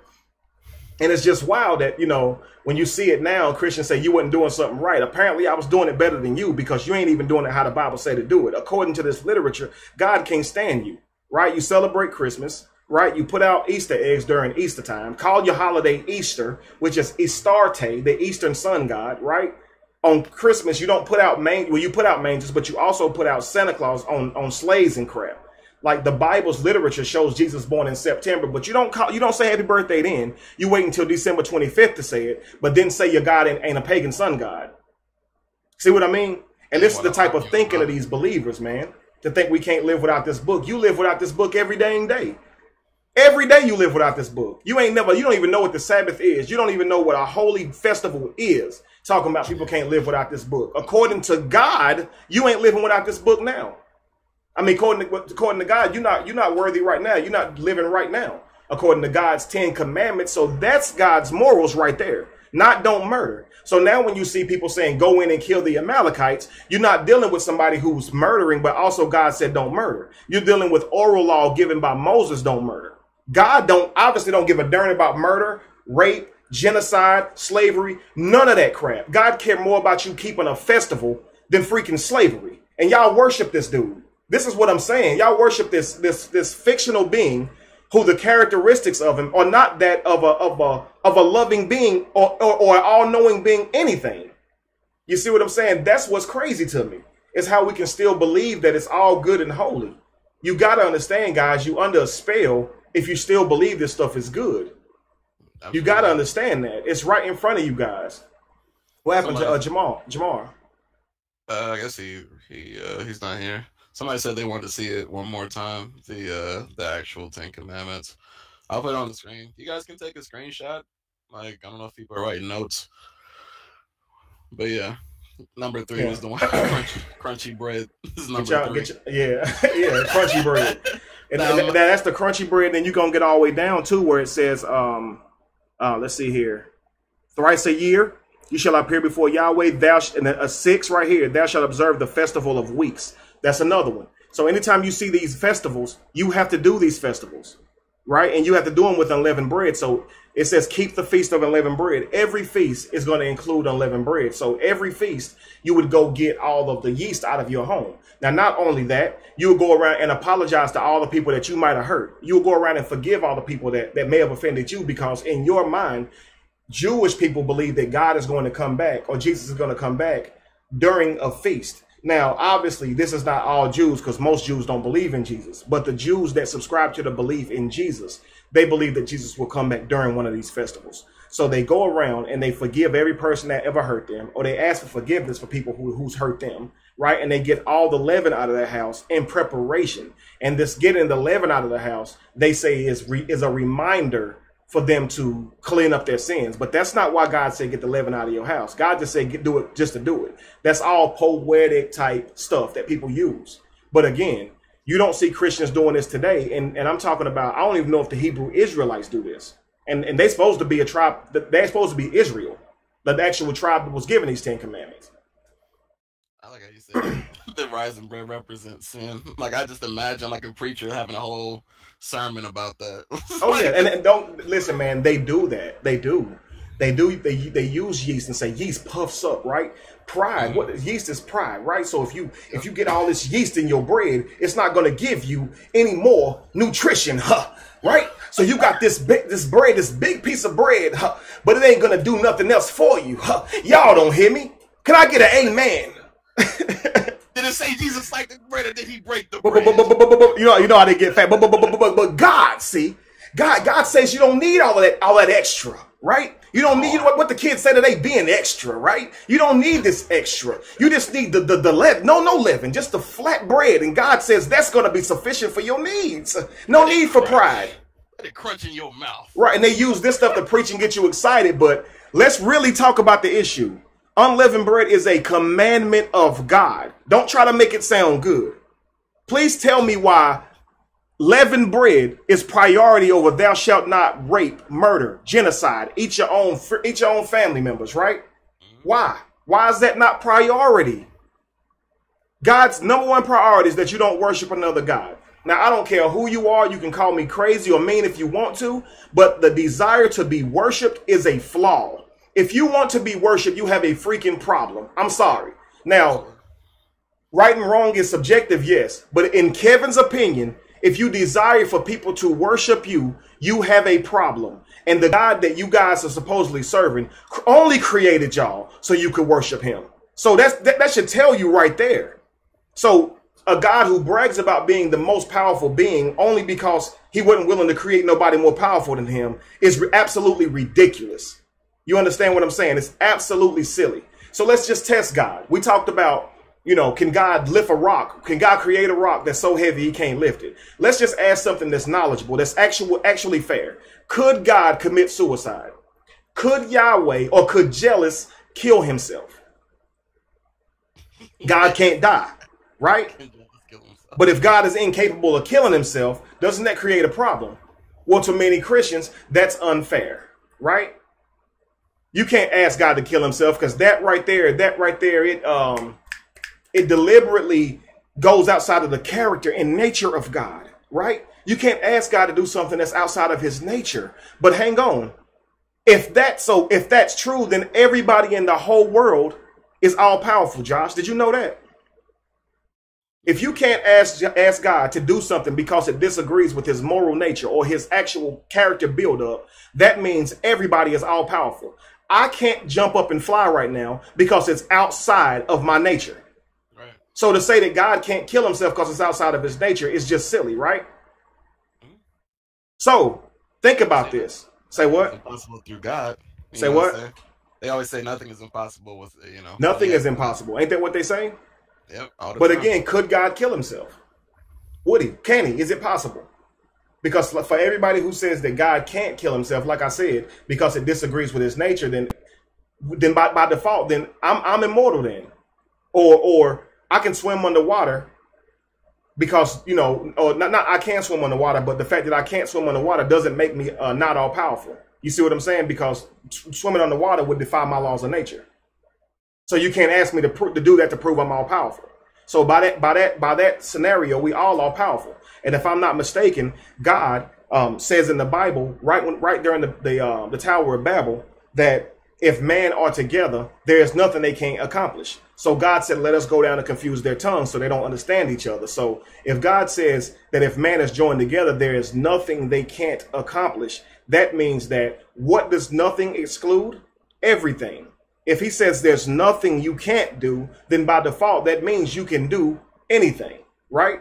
And so to keep you from doing anything, he confuses your tongue, but you call him all loving. Yep. It's just crazy to me. Right. Anonymous with love. Say what? It's anonymous with love. Absolutely. It's God. God is love. That's what I'm saying. He's a synonym for love. God is love. Come on, man. That doesn't make sense when you really look at this character's attributes, everything surrounding this character. What the heck is Jamal? He must have really disappeared on me. That's what I was gonna say. What Jamar said, I think last week. Like, I don't care what the literature says. What's your track record? Granted, everything God has ever done is in literature, but it's still like, what is it? What are his actions versus what are people just saying about him now that they read this book they really don't understand? Right. So it's so crazy, man, because it's like you know, people when they look at this character God, huh?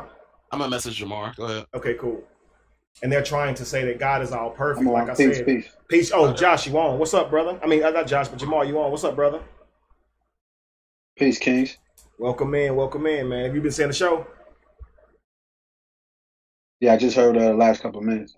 All right, that's what's up. So, just coming in, we're talking about, you know, the morality of God, right? Or how can we have morality without the Bible? So I don't know if you saw at least this much, but so many people are asking me, what are you going to replace the people's minds with that you taken the Bible from them or the belief in the Bible from them? So we're showing them tonight that that's foolish talk. To think that people literally live morally because of the Bible, you're in a fairy tale world because people don't even read that book mostly, right? Right. So I guess a few moments, unless you want a moment to just be on the show for a little bit before you get your thoughts together. If you're ready to go ahead and kick it, you can. If not, I'll give you some time. Alrighty. You know, what I deal with, there's all different sorts of moral standards that anyone could live by, right? I don't think you need somebody to tell you not to kill your mama or to shoot your brother. You know, I think that's supposed to go without saying by now.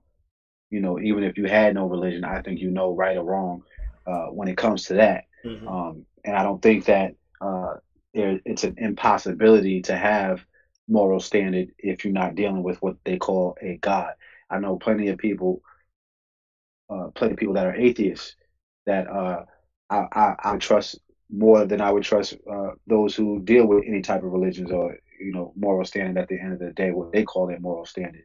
You know, for me personally, ideals of Ma'at, the confessions of Ma'at, being one who is well versed in the Kemetic study, for me, I think that in the day and age that we live in, we need more than 10 commandments to live our life by. There's too many damn variables to only have 10 commandments, you know. So over the 42 ideals of Ma'at, I could read them off to you for those who are wondering what those are. There's 42 principles that you're supposed to live your life by. Why? Because when you die, or ultimately when you are being judged, they're going to judge you by those ideals and those negative confessions. Basically, you're supposed to say these 42 negative confessions to say that you have not done these things. And ultimately, you will be judged by nature or netter. So I'll go through them really quick. There's 42 of them. Here they go. I'll say this before you get going, Jamal. I want to say that so I've shown them already what we call the 10 Commandments and what we say was stolen from the laws of Ma'at. But what's taken from Ma'at is actually the oral type law or instructions, because I just showed them the 10 Commandments. So for those of you guys that actually heard the actual 10 Commandments, please listen and you'll see exactly what I mean. All right, Josh. Jamal, you do it. This is verbatim where the 10 Commandments were taken from. So he took 10 of these and tried to run with them. And this is it. The first one is, I honor virtue without violence. I am nonviolent. I respect the property of others. I affirm that all life is sacred. I give offerings that are genuine and generous. I live in truth. I hold sacred those objects that are consecrated to the divine. I speak the truth. I eat only my fair share. I speak words of good intent. I relate in peace. I honor animals as sacred. I can be trusted. I care for the earth. I keep my own counsel. I speak positively of others. I remain balanced with my emotions. I am trustful in my relationships. I hold purity in high esteem. I spread joy. I do the best I can. I communicate with compassion. I listen to opposing opinions. I create harmony. I invoke laughter. I am open to love in various forms. I am forgiving. I am non-abusive. I act respectfully of others. I am non-judgmental. I follow my inner guidance. I speak without disturbing others. I do good. I keep the waters pure. I speak without optimism. I speak with optimism. I praise truth. I am humble. I achieve with integrity. I advance through my own abilities. And last but not least, I embrace the all. Those are the 42 ideals of Ma'at. I think in this day and age that we live by, that we live in 2017, to have a set of guidelines as extensive as that is necessary. I think we need more than 10 by now. And, you know, by me embracing these, I've been able to live a much better lifestyle than just trying to hold on to the 10 commandments that really is just not enough. There's too many damn loopholes. Absolutely. And again, like I was saying, you know, we know the 10 commandments from what Jamar's talking about, which is given to us, and we see all everywhere, which was stolen from the 42 laws of Ma'at. Josh, Jamar showed them here where you know, when Moses destroyed the 10 commandments and where God literally gave him back the 10 commandments and said these were the 10 commandments. And I showed him how different they were, and to see how silly these commandments literally were. And so because they were so crazy, they pulled from like the laws of Ma'at and came up with this oral type law. So a lot of you guys are saying this. They asked, is that what we live by? I would say for people who really trying to understand morale, you should definitely take a look over these. Most of you guys have morale inherently, but you have to understand some things it's just because you don't think about. You know, I was talking to my son the other day, and we were talking about the consequences of some of the decisions you make. So I asked him simply, you know, I said a man would throw a pebble in the water and not think about the ripples at all, right? I said a good man would understand the ripples and the cause of it. An even better man would understand what throwing that rock in that water could do to a fish's home or whatever that lives underneath the water, right? So throwing that rock in the water won't make you wrong, but understanding all the things that can come from your decision is why you would look at things like the laws of Ma'at, because it makes you think about things before you put yourself in a situation, you see. So when it asks you like about honoring others with virtue and being generous, you know, and not eating more than your fair share, I hope you can see how that makes a whole lot more sense to society than keeping a festival on a bib. You see what I'm saying? So it's like makes a whole lot more sense than that. Yeah, absolutely. I mean, there's just so many gems. There's so many gems in there.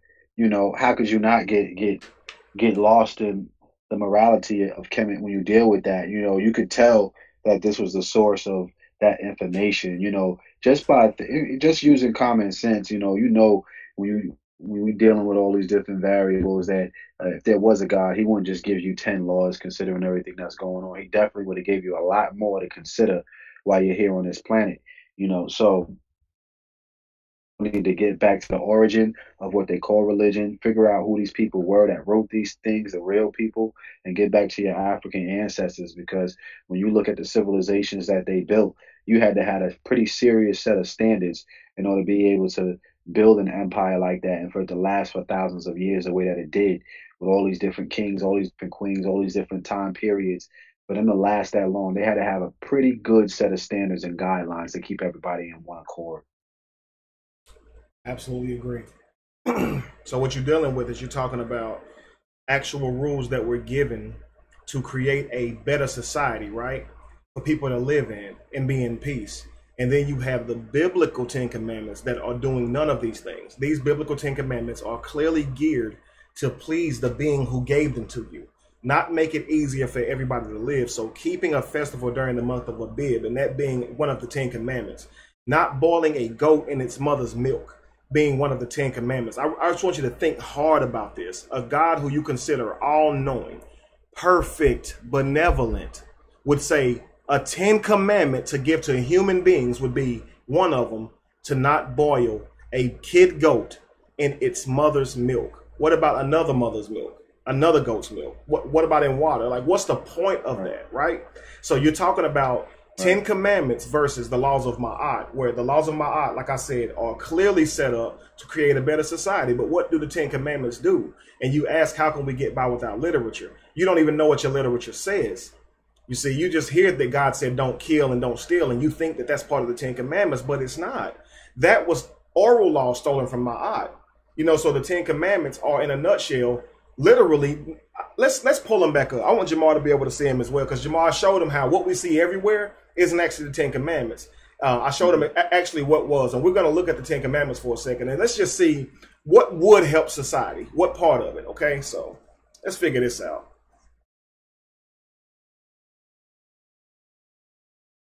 All right, so we got, thou shalt not worship no other gods.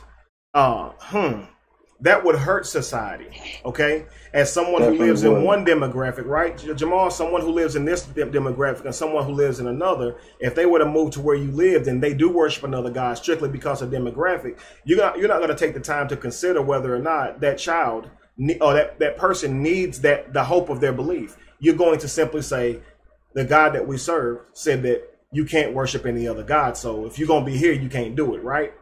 Now, I'm going to tell you something. Right. This right here is parallel to me, that of a soldier. Okay? Take this right here. Thou shalt not worship no other god. You send your soldiers to war to fight. The soldiers do not get to talk to the other soldiers on the opposite side and try to discuss if they really have differences of their own. They just have to go in killing. This is what you have to do. If you see a Muslim, right, and they worship another god, you don't get a chance to say, are they a good person? No, God just automatically tells you that they are evil, right? Or they are deceived, or they're to deceive you, creating this problem. Now you are at war with someone who literally has done nothing wrong. And why are y'all at war? Serving some God who's supposed to be all loving, but at the same time got y'all at war with each other. What you think about that first one, Jamal? Yeah, I mean, I always tell people, I ask people, I say, hey, listen, is God all knowing? Or I say, is God all powerful? Yes or no? And they always tell me, yeah. And then I say, is God all loving? And then they tell me, yeah. I said, well, he can't be both. Right. Okay. Because if he's all powerful, that means he has to also possess evil as well. Absolutely. Okay. If he's all loving, then he can't be all powerful. Acts evil. Do you understand? So you got to choose one.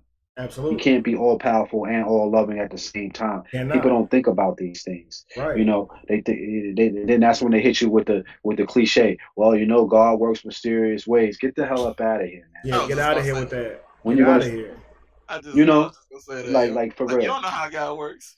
Yeah, how you know how God works? Yeah, how do you even say it's mysterious? Like, it's only mysterious to people who don't know how the thing works. Like, at the end of the day, you know, people try to give you magic and, you know, all this crazy stuff. I said it's only magic to those who don't know how to do the damn trick. Once you know the trick and that you're being bamboozled, it's no longer magic anymore. Absolutely. You know, so we got to think about this thing when we're utilizing, you know, this God versus that God, because there's so many darn gods you're going to be fighting for the rest of your life. You know, when you take this into consideration and you actually abide by this rule. You know, you could abide by this until you end up in an Islamic state, and then it's off with your head. You know what I'm saying? So that's not conducive to the environment. I mean, we see that happening every day. This is the number one cause of wars today. Everybody feels like their God is right. Their God is the only God. And again, based on what? See, the same way somebody goes to war. You go to war for your country. You don't get to say so on whether your country is right or whether or not you agree with that war. Your butt going. Bottom line. Or if you go there, you ain't going to be able to talk to these people and say, look, I'm here, but I ain't here to fight. Or you going to get shot, right? Because they're trained the same way to hate you. So you're not about to go over there with no logic. And that's the same thing that happened when you're talking to a racist, right? Y'all completely removed. They see you as an enemy. They're not about to listen to you. It's like a person who doesn't believe what you believe, especially like the opposite God to you. They're not about to sit here and listen to you. And that's the thing about it. Christians like to preach that good and bad fruit can't come off the same tree, but you believe in God, who says I created evil. Right. You can't say that good and bad fruit don't come off the same tree at the same time believing in Yahweh. Because all this mess is here because Yahweh created it. Do you like the world? Is the world unfair? If your answer is yes, then who created the world? It all traces back to him. and he knew according to their word all of this that was going to happen at the end of the day. So when you sit back and you look at the morale that this entity supposedly have, he's a sick bastard, man.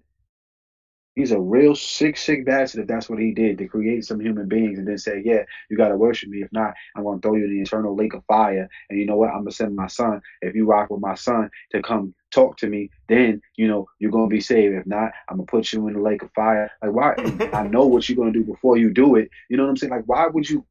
I don't understand. And why even create the devil to be in the midst of people to tempt them to do otherwise, when you know that you could just kill the devil if you felt like it? Why not just offer? Why go through the nonsense? You know what I'm saying? Oh well, because he wanted to shoot to prove his love. Like, get the hell out of here. Ain't that much proven in the world that you got to kill all of these damn people? He killed over 3 million people in the Bible. Satan only killed 9. If anything, if Satan pop up, I'm riding with this nigga, because he's the coolest cat in the class. Yeah, he killed 9 people. And when and let me tell you that, like not 9 million, just 9 people. Not 9 people. That's actual fact. That's actual fact, bro. And not only that, you know what I'm saying? In the beginning, you know, God actually made him into a snake, took away his legs and all that, and had him slithering around. And then all of a sudden, later on in the book, he pops up and then rolls up in God meeting like it wasn't nothing. And I'm just like, yo, where the hell did he get his legs from? How is he walking to and fro when God just took his legs away? Like, he's a bad man at the end of the day. Well, see, that's the funny thing about it, Jamal.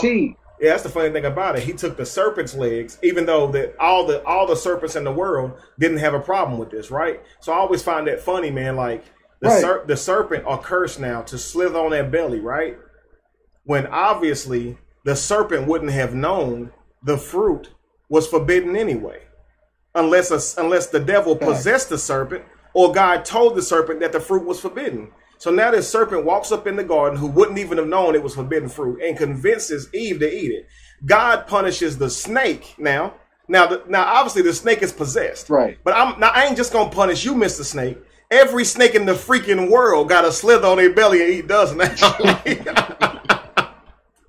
Like every one of them, like, you know, that's just like crazy. You know, the snake's got to be like, really, bro? Like, you got to be kidding me.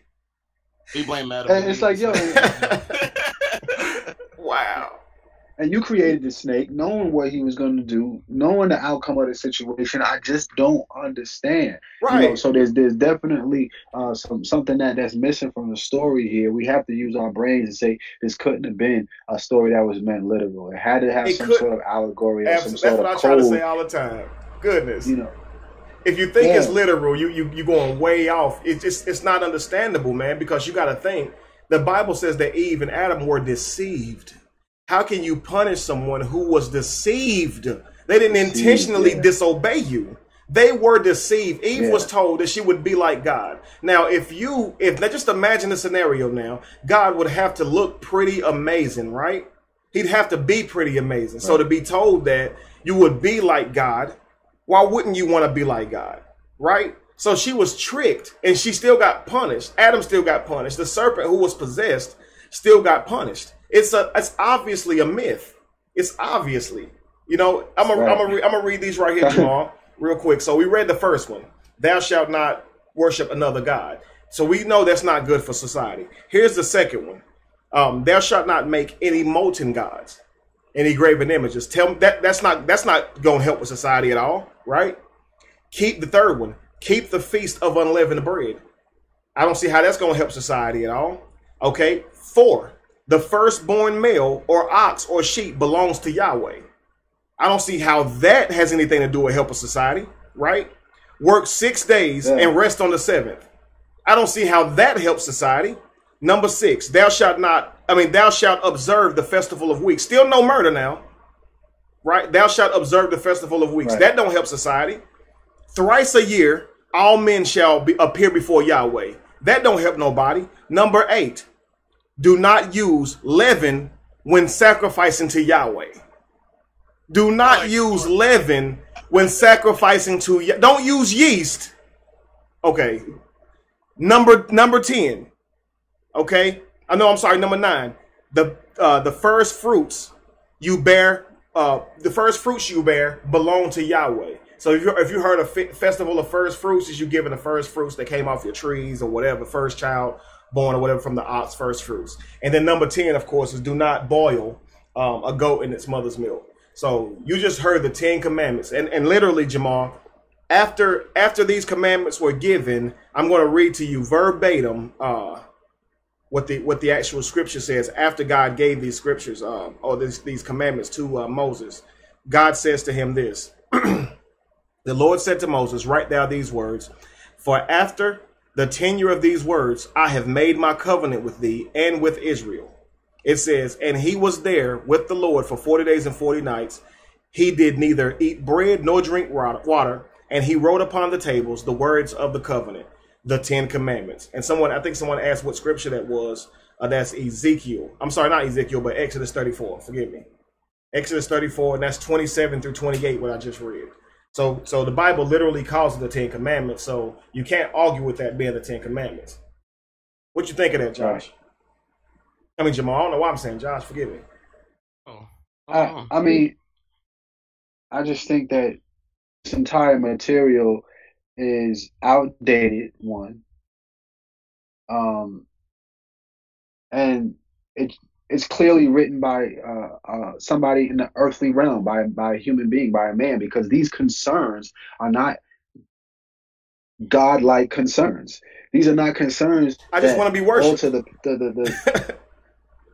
Yeah, this has nothing to do with what we're dealing with here. You know, it's something that will concern a human being, somebody flesh and blood, more than it would concern something that a plan that the ultimate Almighty God has to keep things going in motion. Like, this is just way to the left, and I'm sitting here listening to this like, wow, I can't believe I even believed in this nonsense. Like, I'm ashamed. Yeah, that's how it make you feel. Really, you will be ashamed. You'll be like, man, why in the world did I take this stuff as true and not just that, but not have a problem with it? That's the part that gets you. It's like, I once read this stuff and didn't even notice the horrible atrocities that the very God in it does. Like, the Bible's God has women to be stoned to death, hit with rocks until they die for having sex before marriage. You see what I'm saying? Like, it's just the idea of that. And for people to say, well, that's Old Testament. It's like, do you not understand if God was ever this way, right? If he was ever this way. So what you get in the Bible appears to be God maturing over the years, evolving, if you will, right? God is now learning from his mistakes. Right. I used to have women stoned, but now I'm going to come through the body of Mary, right? And being reincarnated in Yeshua. And now I'm going to say, who has no sin, cast the first stone. So I'm going to undo that, right? I'm going to be nicer this time. Why, though? Did you learn from your mistakes? Did you realize stoning people for sex was wrong? Did you realize that, God? Because two people having sex and they were both, wanting to have this sex, the feeling was mutual. Why are you stoning them, right? You having other people take part in stoning that individual, and now all of a sudden you don't want to do that anymore. Say what? It was just stoning the woman, wasn't it? Stoning the woman, yeah. Man was left out of it. Man was cool. A man was going to be put to death if he raped a woman who was engaged to be married. To be married. Now, if the woman was not engaged to be married, a woman who was unwed, right, and he raped her, the Bible says the man has to purchase her, I think, for 30 pieces of silver, and he can never divert. Huh? I thought it was 50. 50 pieces of silver, and he can never divorce her, is what the Bible says. So to me, it's like, you think that's a punishment to the man. Oh, now I have to buy her for a lesser amount than if I didn't rape her, and then she can never leave me. No, think about this. That's a curse for the woman. Think about that. Right. A man rapes you, and now God is saying, don't worry, sweetheart. Now he has to buy you. And now he has to take care of you and have sex with you for the rest of your days, and he can never divorce you. Consider this rape reparations, right? Rape reparations. But if you engage, though, he should be killed. So every woman should promise themselves into marriage, just so they can walk around and be engaged, so people can be put to death for murdering them. So if I'm a woman, I'm gonna need somebody to just promise me you gonna marry me, and I'll stay engaged. Like, my name gonna walk around like fiance. I'm gonna be a fiance day one, just so I can keep from being raped, and this man can't buy me. You see how foolish the laws sound? It's just like that's the rules. That's Yahweh's rule. These are those kind of conversations that Christians love to avoid and love to dance around. Right. All of the sermons that these pastors do, these evangelists do, they never touch these scriptures. You know what I'm saying? This is what is really disturbing, because when you never deal with these scriptures, it's clear that you have something to hide at the end of the day. Anytime somebody approaches you about these questions, and when we need answers, y'all get spooky on us. You know, at the end of the day, where we at right now, 2017, you don't have the ability, that luxury anymore, to dance around scriptures. There's too much information that's out here. You're going to have to address these, or you're going to get your head chopped off. I called it the other day. I said, yo, you know what's going to happen? I said, some of these radicalists is going to start popping up. Now that the conscious community is starting to rise up, and we're starting to, really get our footing in ground and get our square. I said, you're going to start seeing some radicals start popping up, and they're going to start running up in these churches and start punching people in the mouth when they start talking crazy. They're going to start running these pastors off the pulpit, the ones that's stealing money from the people and all that. They in trouble, and they know they got to dance, and they're going to have to evolve. They had something like that in Chicago, I believe. I think it was like a video. Yeah, something about like a pastor got money together for a Rolls Royce, and then it was like video of them like disturbing the church or whatever. But I don't know. This might be a topic we might need to handle one day. But it's like the people that can't critically think themselves, like, or they just want to be sheep. Like this kind of thing where you have to be solidified in yourself and your own knowledge and understanding. If people aren't built that way, it's just like, I don't know. Because me and Kevin, we like some days just be like, how do we get to them? Like, because y'all don't want to even think. We can make the most logical arguments you could ever hear. Something like when we made the car manufacturer, clearly not making a perfect product, but there was still some trolling here talking about, oh, that makes no sense. Like, nah, God is the perfect manufacturer. So how are we imperfect? How are we? You can't make something unperfect. Unless the word is exactly the way he freaking wanted it to be. You see what I'm saying? So it's like, I don't know. Like, even I wouldn't even want to deal with some of these people. To be honest with you. Not that I hope they, they can be free. No, it's cool. Yeah, go ahead. What you saying, Jamal? I mean, we gotta understand that they're never gonna stop doing what they have to do, and some of the people that they have, are so hypnotized that they're not going to stop doing what they're doing. At the end of the day, they teach them to excommunicate themselves from individuals and free thinkers such as us. Right. So you literally are going to have to run up in their spot. That's the only way it's going to happen, and it's going to happen eventually. You watch, because it's going to get to a time where, in order for us to survive as a people, we're going to have to throw this stuff away, man. That spookism ain't going to work. I want to read this real quick for those that was asking. It's Deuteronomy 22, guys. Deuteronomy 22 and 25 says, and I quote, "But if a man find a betrothal damsel," which means a woman who's engaged, and he forced himself on her, that man should die. Okay, and then if you go down to 28, so Deuteronomy 22 and 28, it says, if a man finds a damsel that is a virgin, which is not betrothed or which is not engaged, and lay and hold her and lie with her, and she is found, the man that laid with her shall give unto the damsel 50 shekels, or purchase the damsel for 50 shekels, and she shall be his wife, because he has humbled her. Humbled? He has humbled her, and he may not put her away all of his days. So now, because you raped her, now you got to be with her forever. I'm going to tell you something was crazy, bro. Jamal, don't lie either. We got all these people on here. Josh, you too. Mm-hmm. How many of y'all ever heard a dude see a chick, she bad, right? And he'll be like, man, I get her pregnant. Say you ain't never heard somebody say that. Oh, I'll give her a baby, right? Meaning I lock her down, right? So just imagine that type of mentality, right? With rape, though. Right. That's wild, crazy. Like, you see a chick, right? She look good. You like that type of concept, man. All I gotta do is just wait till ain't nobody looking. You ain't even gotta ask if you got a boyfriend or whatever. You feel me? You say no, it's a wrap. All you gotta do be like, you got 50 shekels on you? You got 50 shekels of silver? Right. Noble said if I get Noble said if I get raped, I don't want to marry my rapist. Facts. That mentality is so dangerous. You know what I'm saying? To have, like, in any walk of life is dangerous. Mm-hmm. At the end of the day, like, what? Like, how do we even justify this morally in any shape, form, or fashion? What I would love to have, like, a sincere pastor sit down that's brave enough to answer these questions. You know, they're gonna have to think of something real clever. They dance. This Man. is just out of control. We've man. had pastors. Yeah, I mean, we've had them dance, right? Yeah. Oh yeah, because again, they ignore it, and they haven't had much time even confronting those issues, Jamal. So you see it, like you said, they put their tap dance shoes on and do their best impression. You see what I'm saying? Yeah. Put on a show. Sammy Davis Jr. all day. Oh yeah, man. It's cool if you don't want to say, you know, it's not the Bible, you know, Bible's not true or whatever, but just at least be honest about what it says. That's my thing. I just hate the insincerity of it. That's what I'm with you, Josh. Like, just admit that it's a load of, like, it's not, I mean, because you're not going to say that, but you can at least say, okay, I admit God is unfair. Like, the Bible specifically says that God is no respecter of person. I will curse who I want to curse and bless who I want to bless. So you know that there's no process to God's decision making. Like, you know that. So you already get that. So people say God works in mysterious ways. Of course, right? You have to say that. You have to make it impossible to pinpoint God actually being at work. So you got to think, like, if either God wants to be seen or God wants to be abstract, right, and hide from you. But you have to think about how crazy that sounds. Just imagine you standing in a road, right? You're standing right here in the center of a road, and outside of you, there's 1,000 roads, 4,200 roads, right? There's 4,200 roads you can walk in either direction. Now, every road you walk now, people are going to be along that road telling you you're going in the right direction, but they ain't completed the journey yet.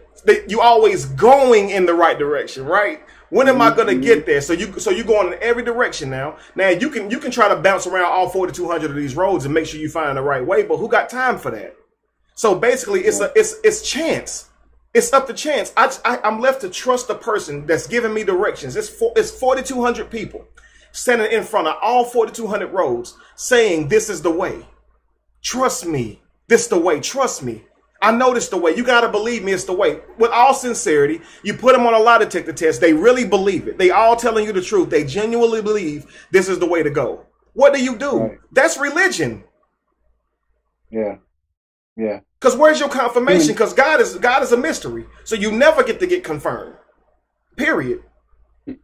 Human nature is just to do the right thing and to be good, really, I believe, you know. So I think anybody that, and this is to be all fair, people that approach religion approach it with good intentions, you know, at the end of the day. But they don't realize the variables behind it and the loopholes, the potholes that trip you up, you know. This situation with the women is out of control, you know, and when we find out the history behind it, you know, the reason why you hear all of these things, you know, against women is ultimately, this Christianity and these different religions was created to suppress the woman. You know, it was a big agenda. You know, at first, the women were the first deities in Africa. When you go back, the earliest archaeological findings of deities are women, you know. The Europeans renamed her Venus, you know, but she was a full-figured, you know, black woman, a really big woman, you know. So with that amount of power that the woman had, that used to have it totally switched around, you know, you had to be pretty aggressive in order to switch that thing around to where it is today, where women didn't even have equal rights, and some say they still really don't. You know what I'm saying? So you know, the history is what really reveals everything. Once you realize what's really going on and what happens, it breaks all these religions apart, because you see how they oppress women. You realize that there is an agenda and a war out on women, especially the black woman. Absolutely. And so you have it there, guys. That's why you see the agenda aimed right specifically at women. You see that, and you see the whole time they're trying to make the woman lesser and lesser. The Bible specifically says, from God's mouth, that I made Adam from dust, but I made Eve from Adam's rib. So Eve is below Adam, right? It tells the woman that she is unclean for 7 days if she has a boy, but unclean for 14 days if she has a girl. Like, a girl baby makes her unclean for a whole extra week. I just think about that. And then people say, well, you know, that's because the boy, he takes away from the mother's uncleanliness when he gets a circumcision. A boy being circumcised does nothing to the mother being unclean. They have nothing to do with each other after they separate in terms of that. Mm-hmm. So saying that a woman should be unclean for 7 more days because she can't be, I mean, you see how crazy it sounds? And so even when you talk about that, well, you got to do the surgery, you got to do the procedure. Okay, well, let's talk about that. why would God ask you to do a procedure and he the one made your penis? Why would he tell you that you would be unacceptable to him unless you circumcise your penis if he made your penis, right? If he didn't want it to have extra skin on it, he could have made it without it having extra skin on it, but he didn't. He made you without you with having the extra skin, and then told you got to fix it. Or you couldn't have a relationship with him. Why do you care what my penis look like? Like, why? Why is that important? We're talking about a God. We're talking about a God that made everything from scratch. Right. Everything, right? From scratch. But he needs your help to fix that penis part. Well, why do you care? Like, why you like, dude, you got a little extra skin on your penis, you can't pray to me. Like, I couldn't fix the code. When I was writing the code, I couldn't fix it. You got extra skin, you got to cut off. like Oh my really? God. Can you imagine? You look down and be like, like totally shocked. Like, dang. It's like you didn't fix women who grow beards and facial hair first before you fix that. Like, for real. And the thing about it is, why is it a problem? That's my thing. Why is it a problem though? Why does God care about what my penis looks like? That's not right. Just leave it at that. And it's stupid because people say, well, you got to understand, having that extra meat on there makes you more susceptible to getting germs and stuff. If that were so, why God make it on there? You see what I'm saying? Either you can't justify this stuff. Jamal, they asked, how can you be reached on social media? That information. Facebook.com /the moment. I think Josh will put it down in the link for you guys. Oh, and this, you know what? This is why our women. This is why when you go to church, you find 90% of the congregation is female, because the woman has been taken out of the divine order. What used to be man, woman, and child is now Father, Son, and the Holy Spirit. It's all male. Deities and or derivatives of one deity at the end of the day. So our women subconsciously are going to church, every single day. Click follow. Don't send me a friend request, y'all, because I'm full with friends. Just click follow on Facebook. Because the woman has been usurped from the divine order. So women are desperately going to church to find their place in the divine order, because all they hear from the moment the book opens up is the fact that they're the ones who brought this evilness into the world. So a lot of them are going for a sense of guilt trip to show that they are not what the book says that they are, and then subconsciously they don't realize that, you know what I mean? Because a lot of them haven't even read the book. They're just going along with what if they actually read the book, they would want to kill themselves after they read the book if they realize how much work they put in helping the devil out. You know what I'm saying? So, I just think it's just really, really sad. And, I try to live my life according to trying to restore balance, for our women, specifically the Black woman. I try to do the best I can to restore their balance and self-esteem and to show them that they are in the divine order. Not only that, they're on the top of the divine order. When you look at that ankh, the top of that ankh is the womb of the woman. That's on top. You know what I'm saying? And the penis is on the bottom half, is what holds everything together. But the woman is on top of that, and she's supposed to be held high. But the religion has done a number on our women. It's sad, really.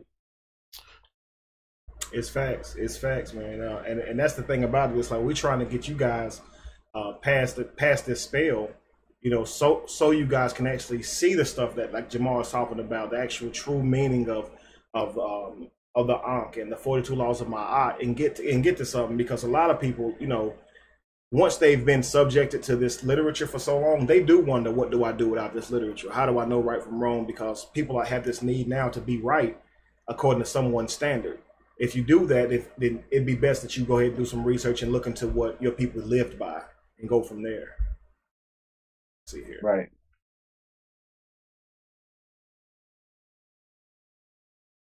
Let's see. Scroll back up some, Josh. Let's see. I got it. There you go. All right. Yeah, thank you, Noble. So you just recently read some Josephus's work, which talks about. Are you still scrolling? Nah, it's just doing that. I'm like, dang, it's leaving. I was getting in short with it. Sure, and you're gonna have that in many different people's literature. You're gonna have different views and different contradictions. I'll tell you a good one to read.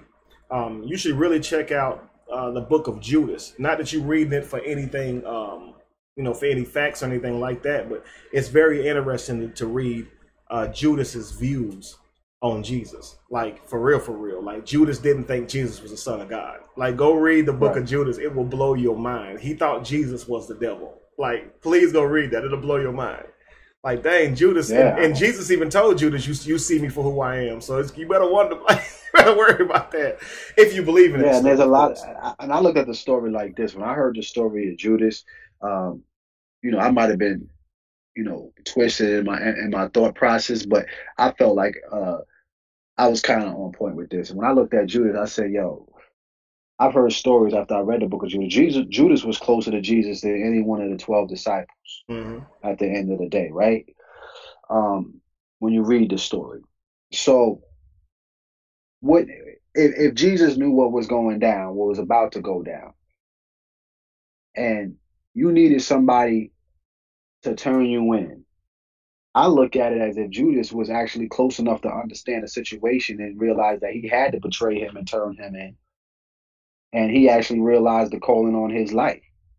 I didn't really see him as somebody who was a betrayer. I saw him as the one who was closest to Jesus and was the only one that would understand the fact that he has to turn them in, because none of the other idiots would have done it. Had the heart to do it. You're right. You feel what I'm saying? Had the heart to do it. You know what I'm saying? They say he had private sessions with him in the whole 9 yards, but then afterwards he probably just felt so bad at what he did, and then ultimately he killed himself. That makes more sense to me as far as perception. Right, because you got one account says he hung himself, the other account says he fell and cut his stomach and his guts burst open. So you got two different stories of Judas's death, and it's like, which one is telling you the truth? Did the man hang himself, or was he running and fell and hit his stomach on a sharp rock and bust his guts out? Right? Listen, man, that whole joint is just crazy, and you know, we all know that. We know that Jesus never existed. This whole story is just bugged out. That's why I just want to just laugh at it. Yeah, it's crazy. I mean, we just have to realize, you know, how dope our African ancestors were. When it was time to move into that next section in that next house, according to the astrological houses that we were in, going from Pisces to what was after Pisces? Aquarius, the age of Aquarius. You know, they were really, really animated in their stories and how they did things. You know, and it's just an awesome story at the end of the day when you really understand what it was. Other than trying to make these real people, you know, you just realize that our people did awesome things. Our African ancestors put together a really, really good story to the point where it was believable, you know. Facts. I got something right here for you guys. Huh? Something really quick. All right, cool. Hang on. I just want to say, actually, too, I respected you guys because you guys actually followed it like correctly, and then you guys got yourself out of it. Plus, I've never met like true Christians. Like anybody that ever changed their diet because of their religion. I grew up in an all Christian. I grew up in an all Christian household. Everybody ate whatever they wanted. Ribs, ham, all that stuff. But I grew up to go to the church, and everybody, you know, we still did the same thing there too. Like we got a barbecue this weekend, so I never seen anybody really commit. They pray before they bless the food, but then they eating pork. Right. So, but it's crazy. Yeah, I didn't eat no pork and none of that. I really did it, man. Like I really was doing it. So. Second thing. Thanks. Oh, go ahead. Oh no, go ahead, Josh. I'm sorry. I was gonna say thank you, Jane Bond, for being a mod on the YouTube. Now I'm gonna give special attention to all the Facebook people that are trolling. You have my undivided attention now. So I've blocked 32 people. You're not gonna see any of your comments. And shout out to Michaela Barnes, who said, your God calls you sheep who need to be led, but we're indoctrinated, because people are saying, "Oh, this is funny." Like I said, these are the kind of people I don't even want to build with. Like these people, like, we've not said anything out of the context. We've been giving biblical references. We've used logic. It's like, nah, this is bull. Because you have belief, you have faith, we have facts. It doesn't matter. Right, absolutely. You have your Play-Doh. I'm gonna keep calling your faith Play-Doh because you make whatever you want out of it.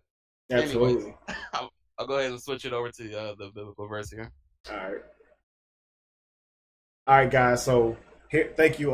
Let's see, I can't see the name. Harris. King Harris. Thank you, King Harris, for the donation. All right, so I'm gonna read you guys this scripture right here. All right, we're gonna try to get through this because it's pretty horrific. But this is God telling you who you can bring in His presence and why, or who not to bring in His presence and why. So here we go. For whatsoever man he be, hang on, for whatsoever man, it's really like small to me. I wonder if I can make it a little bigger. That's what you get for sending me a little phone screenshot. But hold on. Hold on. Is it better? Yeah, it's perfect. All right. Glasses. We good. So we good. Everybody can still see it? Yes, they can. For whatsoever man he be that hath a blemish, he shall not approach. A blind man or a lame, or he that hath a flat nose, or anything superfluous, or a man that is broken-footed, or broken-handed, or crooked back, or dwarfed, or that has a blemish in his eye, or be scurvy, or scabbed, or has his stones broken. It's talking about his testicles. This right here is giving you people who cannot come into God's presence. So I ain't gonna read the whole thing because it's just a lot. You can go back and look at it. It's Leviticus 21:18. For whatsoever a man he be that hath a blemish, he shall not approach. A blind man, a lame man, a man with a flat nose. Please tell me how much sense this makes to you guys. A man with a broken foot, a man with a broken hand, a crooked back, a dwarf. These people cannot come into the presence of God. You can take it down, Josh. All right. Switch back over. Just think about this. God is saying that someone with a blemish, a outward blemish, can't come into his presence. That don't even make sense. I thought God looked at the heart. Why is God telling people that they can't come into his presence if they have a blemish, though? What you think of that scripture, Jamar? I mean, he even shitting on the midgets, man. Right, yeah. You can't have a flat nose. Man. Like, dang. Like, you know what I'm saying? Like, what is that about? Like, I can't get with it, man. Like, how you gonna try to play the little people, man? Who's the people? That's something that they could. Who's the predominant? That's probably, to be honest, that's probably Africans, man. Mm-hmm. They probably talking about Africans with the wide noses. Yeah, mm-hmm. They talking about black people. Oh yeah. You know what I'm saying? It's so obvious where they going with this, and you know how they reach it, and you know you can see the usurpness and what they trying to do to black people. You know, it is what it is. That's pretty much 90% of the population that they just named. Facts. And people mentioned Dr. Ray Hagins earlier. Let me tell you guys something. I don't know if you ever saw that lecture, but Dr. Ray Hagins did a session with a Christian woman who thought she was going to hell because her nose was flat. Literally lived in fear of going to hell, Jamal. Tossed and turned at night. Literally thought there was no hell. Went to him crying and said, "I'm going to hell." And he said, "Why?" And she said, "Because my nose is flat." And he said he didn't know what to tell this lady. like, wow. Like because I think at the time he was a Christian. You know what I'm saying? So it's just like, so you're not going to heaven because your nose is flat? And to live with that type of psychosis, but you know, she lives that way because she has a deficiency or what seems to be a deficiency as described by God. But think about all the people who lay down at night with this fear that they're going to go burn in a place that they have never saw, a place that you'd have to die to see, yet they believe it's real and fear it, right? And this is why people are afraid to challenge the literature. You literally think that you would be punished for even having a thought that questioned this literature, or be punished for even considering, working to find out this literature isn't the word of God. This stuff was done for a purpose, y'all. Like, it's done to keep y'all in this state. I promise you it is. Yeah, I mean, there was no separation of church and state back then, so they used religion to keep control of the people. You know, that every single one of these rules, when you see these rules, more than likely is being handed down from a king to keep his people in check. You know, and this is why it's important that we got to get away from these biblical texts and start picking up just regular books about history, so you understand the culture of the time frame that you're living in, and you're not just taking it for granted. Everything that says Lord doesn't mean that there is in the context of a God. You know, a Lord was a word that you would call a king as well. It could be a earthly person. You know what I'm saying? So we have to keep that in mind, the context of what we're reading. But you know, they assume that anytime they say the word Lord, that they talking about a God that's floating up in a cloud somewhere, and that's just a shame, man. That's just ignorance. That's all it is, and it's hard to even explain that to people. And that's basic knowledge now. It's not, they even put it in them. You can see it being done in all the movies that they put out. You can see them and say, "Yes, my Lord. Yes, my Lord." When they do King Arthur and all of that, that was regular stuff they used to do. You know what I'm saying? A husband, anytime if you was a husband or a male authority, they would call you Lord. So, when you're saying praise the Lord, we don't even know who you're talking about. You could be talking about anybody. Absolutely.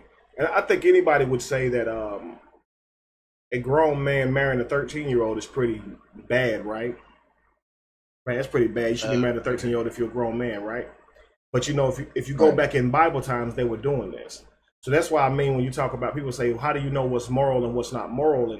And they say that objective moral removes you from social moral. So if God says something is wrong, it's the perfect way to be, because social moral can change, right? But God's moral changes. Right. You see what I'm saying? So, and that's what I mean by that. It's like, you know, we have these type of thoughts in mind that, you know, social morale doesn't exist where there's you know, God's law, but it does, right? If you say that Mary, who was impregnated probably at around 12, right? Nowadays, that would be a problem. Why? Socially, you don't mess with nobody who's 13, right? I think like in Atlanta, it's like 16, right? I know where I'm from, it was always 18. But in Atlanta, if you talk to a young lady that's younger than 16, you can go to jail. But if that lady is 8, if she's 16 in North Carolina, right, you don't go to jail. This is what you call social morale or social laws. They didn't say which one was wrong or which one was more wrong than the other. They just said this is the law. So if you break that law, it would be considered immoral. For instance, if an officer sees Jamar, right, in North Carolina smoking a blunt, he's going to put a gun in his face and treat him like he's got a gun, right? He ain't just going to say, sir, you know, you can't be smoking marijuana. You're in one of the states that it's not legal for. He going to be like, he going to treat you like he's scared of you, right? And then he's going to say, well, he had weed, so I had a right to assume that he must have had a gun. So you telling me a plant that grows from the ground, right, makes you believe that a person is more apt to violence because they have that plant that grow out of the ground. That's silly. And here's what people will do. They'll watch the news and be like, well, he did have marijuana. You see what I'm saying? Because your morale is now social as well. You literally think that's a real problem too, when marijuana hasn't killed not one single person, you know, but cigarettes are legal. You see, cigarettes are legal, like actually legal. And we know they give you cancer, but marijuana is illegal. So we're not talking about morals here. We're talking about law, you know? So I'm saying that because I want to draw the difference. People think that, that every law is based around morals. It's not. Laws is laws for whatever reasons to benefit the people in power. That's literally it. Okay. Some laws are put in place to protect the civilian, but those laws are put in place to protect the actual person who's making the law. They don't want you dealing with marijuana because they know marijuana is going to open up issues. Of course, they can't tax it, right? Because it grow. If you make marijuana legal, everybody can just grow it, right? And it just grow. Cocaine and stuff you can't do that with. So let's go ahead and have the CIA go ahead and distribute that, right? You can lock them up for that, right? You can take your cut off for that. But with marijuana, you can't. And now you open up marijuana, and now you're talking about hemp, making gas cheaper, right? Making the environment better, creating clothes even better and cheaper, right? That's a problem for the people who are in charge. So they're going to tell you it's illegal and do everything they can to sanction the use of these products. That would make it better. That would make society and life easier. That doesn't mean it's morally right because someone who's in law says it's right, right? So why would you say that because God says something is right, it makes it right? It doesn't. See, if I got to die, if I'm not Noah and part of his family and I got to die drowning, I'm pretty sure I'm not going to like what God had to say. And if he was to ask me, do I think he's right? I'm probably going to say no. I'm not some robot that says, God, whatever your will be. No, that's not going to happen. You know, so that's what I mean. Start looking at things for what they need to be and stop believing that it's moral just because some God said it or somebody told you God said it. When you look at these men in the Bible who are making all these declarations about how to kill, about how to enslave, the people living at that time really thought that God was telling them to do that stuff, right? How do you know God was? How? Because you got nothing to really judge God against. See, you never saw God. You've never met him. So you can't tell a person what God's morale is. All you have to go off of is this book. Right. And then you can't imagine not having the book. I think the whole world is going to go crazy. It's going to be Purge City.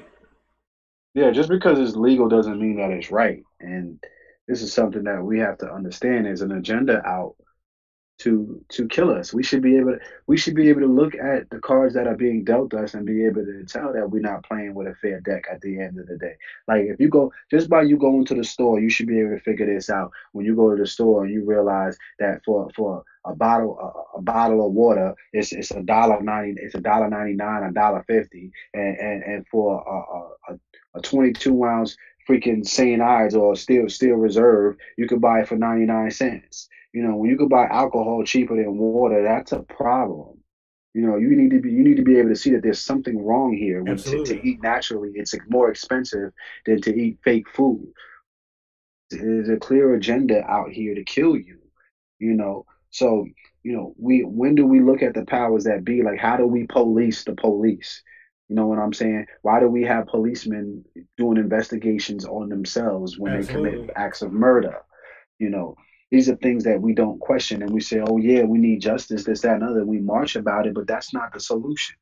You know, we have to realize that, you know, at some point we're gonna have to be anti-establishment, anti-government at the end of the day, regardless of what type of stigma they try to put on it. You know, anarchy or antichrist, whatever type of label they want to put on it today, it's just standing up for what's right. And pretty soon, standing up for what's right is going to be what's considered wrong or illegal at some point. You know, it's already more than halfway there now. You know, but doing the right thing is essentially what's not accepted in society, as opposed to doing the wrong thing. Absolutely. Eden said that KKK is a Christian organization. I like to say that before we end, because Christians like to say a lot of times, you know, we were tortured, and if we were tortured, that must mean Jesus is real if we were tortured.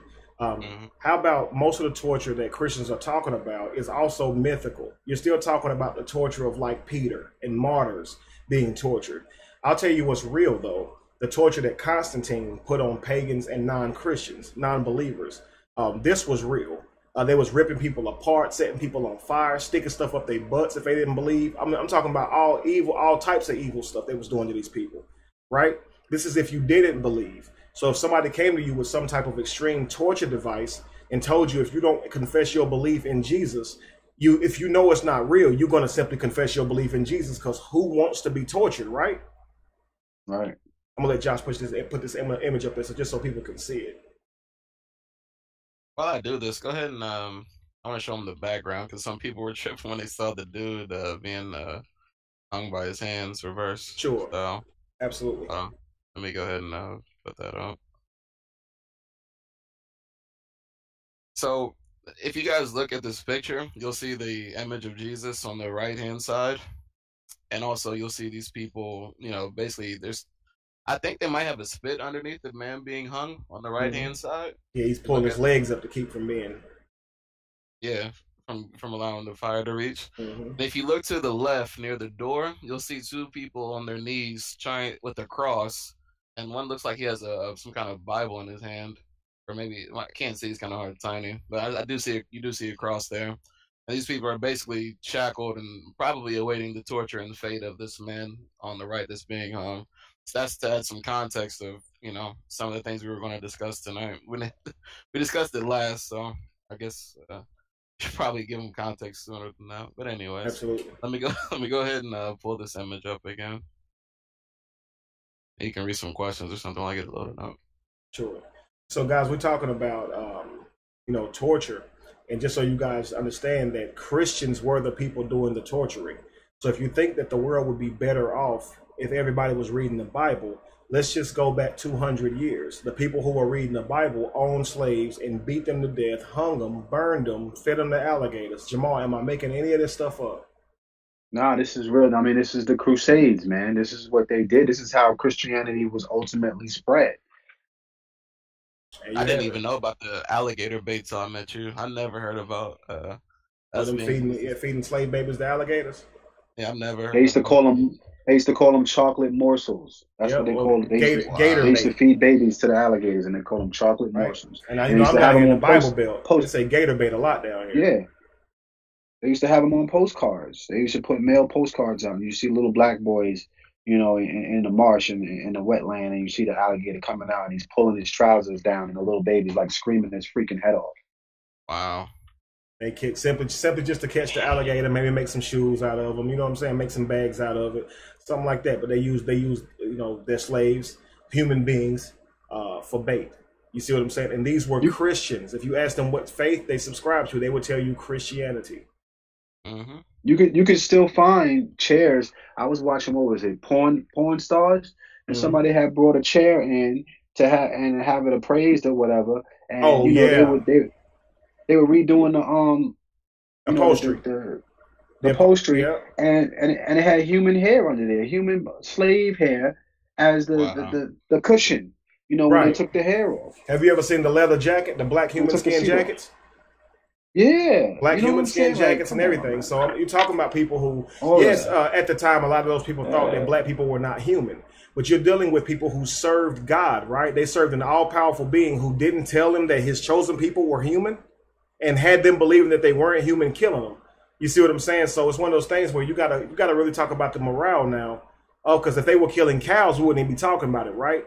So we have to, if you look at it and say, if you want to be as generous as you can to the people who are doing these heinous acts, at best, they didn't realize they were killing human beings, but they served a God who realized they were killing human beings and did not tell them. This is the morale you're talking about. The very people who was beating you in your back, quoting scriptures to you with a Bible in their hand, was beating you in your back. You see what I'm saying? Like, you don't get that. They were Christians, man. And it's like, and why would they tell you not to read, but then hand you a Bible? Why would they want to save your soul? The very people that enslaved you and beat you to get over here, then they're going to hand you a book that's supposed to save your soul. Does that even sound right? The ones that had you eating out the same trough as the swine and the pigs, they trying to save your soul. Like, it's obvious that they didn't see you as a being with a soul. Like, it's clear they didn't even think your butt was human. They didn't even think you could get into heaven. They had whites only water fountains. You think they thought you could go to heaven? So they just said, let's give them the literature because it'll make them better slaves. It'll make them more docile. But even if they believe in it, they're not getting to heaven. These were Christians talking like this, y'all. So don't make this about white people. We're talking about the human beings who enslaved the other human beings using a freaking Bible. And you think the Bible is the inerrant words of God. If it were, you wouldn't be able to use it as a weapon. You see what I'm saying? Like, it's like people don't really think this stuff through. Let me know when you want me to start. I got 3 pictures though. Yeah, I'm just gonna show y'all 3 pictures right now, just some examples of what was happening to these Christians here.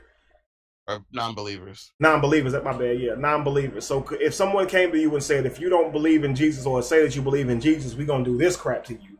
I'm pretty sure a lot of y'all would say, I'm just gonna say I believe in Jesus, right? I ain't finna have this happen to me. Like, I just act like I believe in Jesus then, right? Yep. Show the next one. Yeah, that one. Bessie, let me address Bessie's comment real quick while you're doing that. Okay. Bessie said her husband is a pastor or retired pastor, and he don't want to talk about the Bible, and that's probably because of the time that we in right now. He probably see that your ass is waking up, so you know they don't want to address that when they see that you. Let me tell you something. You know, Wesley is an ex-pastor. Well, you know, myself, I'm a pastor's child. So both my parents, you know, I've had to have that fierce conversation when I sit down with them. You know what I'm saying? And you know, when I first halfway through the conversation, my mother couldn't even take it. She had to leave the room. And then by the time I was done, you know, my dad had to go inside and lock himself in the bathroom to talk to me. You know, and I don't even think I've spoken to him since, to be honest. And it's been a couple of months now. You know, so they don't want to deal with this at the end of the day. These are fierce conversations, and you don't even have to be hostile at the end of the day when you're saying what you're saying. It's just too much for them to bear, because there are no answers for this. Pastors can't talk about this, so they can't actually address these issues, because each one is gonna open up Pandora's box and bring more questions to the situation. You can't just, like, you know, have this one question and be like, oh, okay, thank you, and keep it moving. It's automatically going to open up more questions and more concerns, because it don't make sense. It's never going to add up. Mm-hmm. You know what I'm saying? So this is what we're dealing with, especially in this day and age right now. And what's crazy, the one thing that I will say is that the Bible does speak about this. You know, prophetically. Why? Because this has already happened before. You know, empires come and empires go, and the same thing happens when religion runs out. That empire falls. So they've seen this happen over and over, and they've documented this. So all of these prophecies that they're writing down is not something that has yet to come. It's stuff that has already happened, and all they did was document it. And you thinking that is something spectacular in the future, but it's really something that has always happened. You know, over and over and over and over and over again. Mm-hmm. Absolutely. Throw the next slide. There you go. Check this out. Got them all hanging and burning. You believe in Jesus over this? Pretty sure a lot of y'all stop talking junk about Jesus. They threaten y'all with this right here. All y'all think y'all tough, run around telling me I ain't scared of hell. Let them put this in front of your hind end. I guarantee you gonna be saying, Jesus, jealous. I praise you, jealous. I guarantee you. This is why people believe in this stuff. And you're going to teach it to your kids and everything before you let this happen to you. You just going to try to get through. Josh, what you going to do, bro? You going to let this happen to you, or you going to fake it till you make it? I'm going to fake it till I make it, man. Jamal, what's up, Jamal? What you going to do, bro? Listen, man, I'm Toby. What you, huh? It only take, man, I swear to God, I love my show, dude. I really love this show. You know Jamal said, "Hey, I'm Toby." You dang right, bro. Toby, what you say? That'll put an end to this movement right quick, won't it? You getting hung. Truth movement dead. You know it's over. Everybody tough today. They be calling us coons, dude. We'll be up in the front of the church preaching like a mug, dog. Call me a coon all you want to. What? I'll be giving you all the scriptures. For real, boy. I'll be the best apologetic Christian in the world, boy. You know the funny thing is in all the versions. I got New International, all of that. You know you be seeing those militant pro-blacks like, I don't care, I'll kill everybody, I don't care. Yeah. Maybe the first one, I want to do this, no. Like, nah, when it comes to it, you do not want to get hung and burned simultaneously. Right, and now I'm gonna show you. You don't want that. They the first ones that I know that's gonna switch up, because they can't even handle the police when they come around talking about they're gonna do some time. Better yet, get burned at the stake. So I know they're gonna be singing like a bird. Dang right. Whatever you need. You know what I'm saying? Right. Ain't nobody gonna go out like wanna go out like that. And here's the thing, though, bro. It's like you're dealing with this type of these type of torture methods, man. But you're talking about accept God, right? Or die. Now you have scriptures in the Bible that says, "For God I live, for God I die." Now you have many Christians who probably laughing at us right now, saying, they some cowards, right?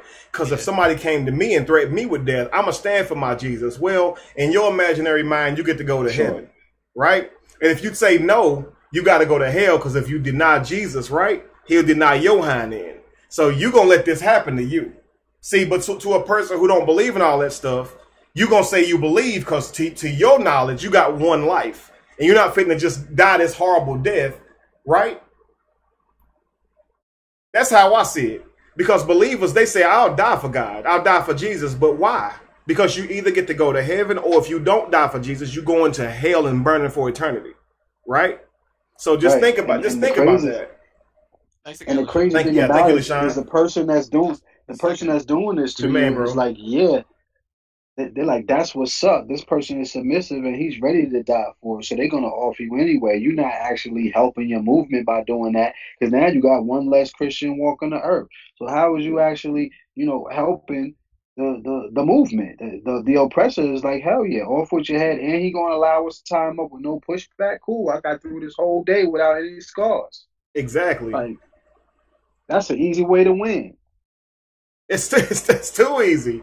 And that's what I mean. I think we got another picture to throw up there, right, Josh? Yeah, we got one more.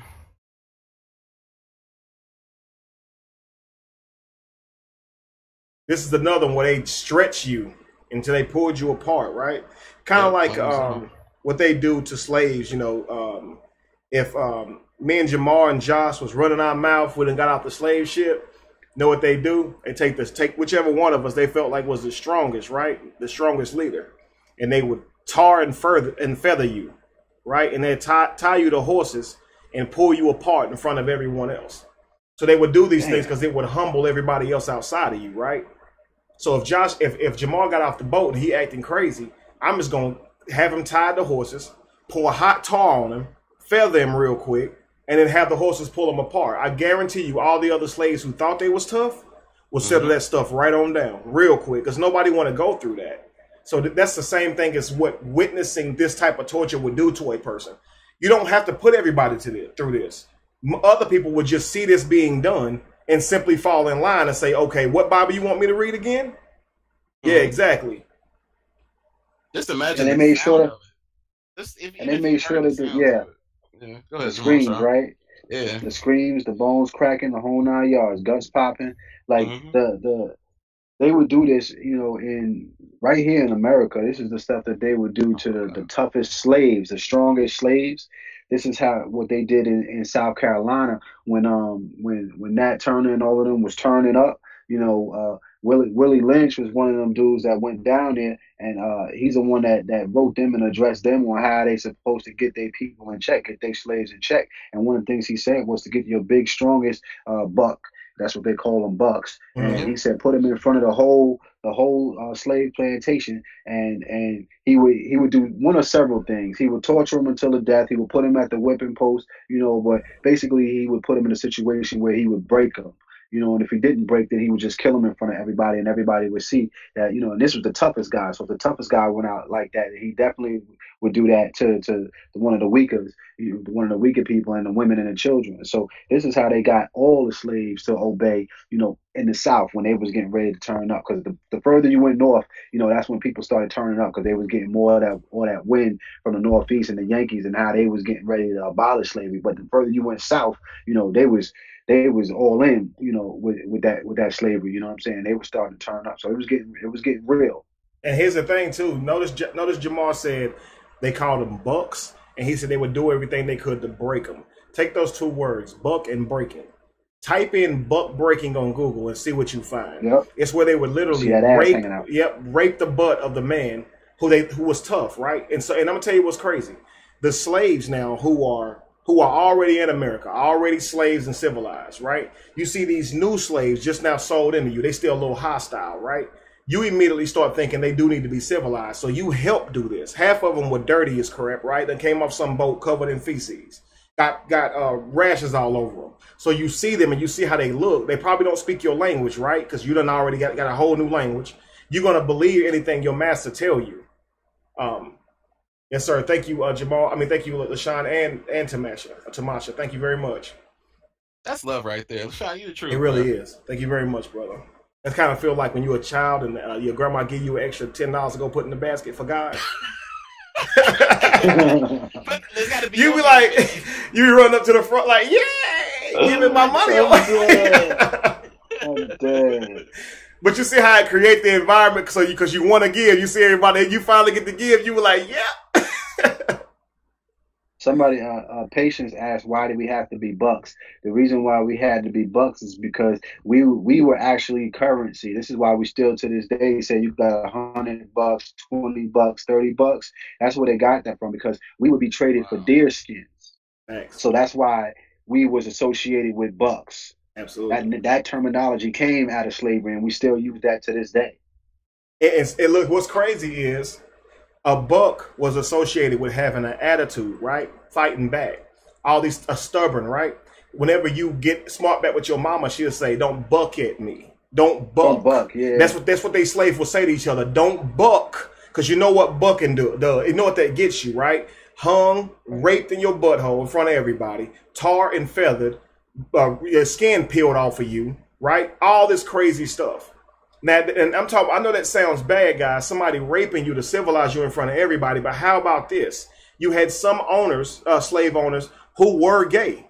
Now, tell me how messed up that is. He's a gay Christian slave owner teaching you the Bible and raping you.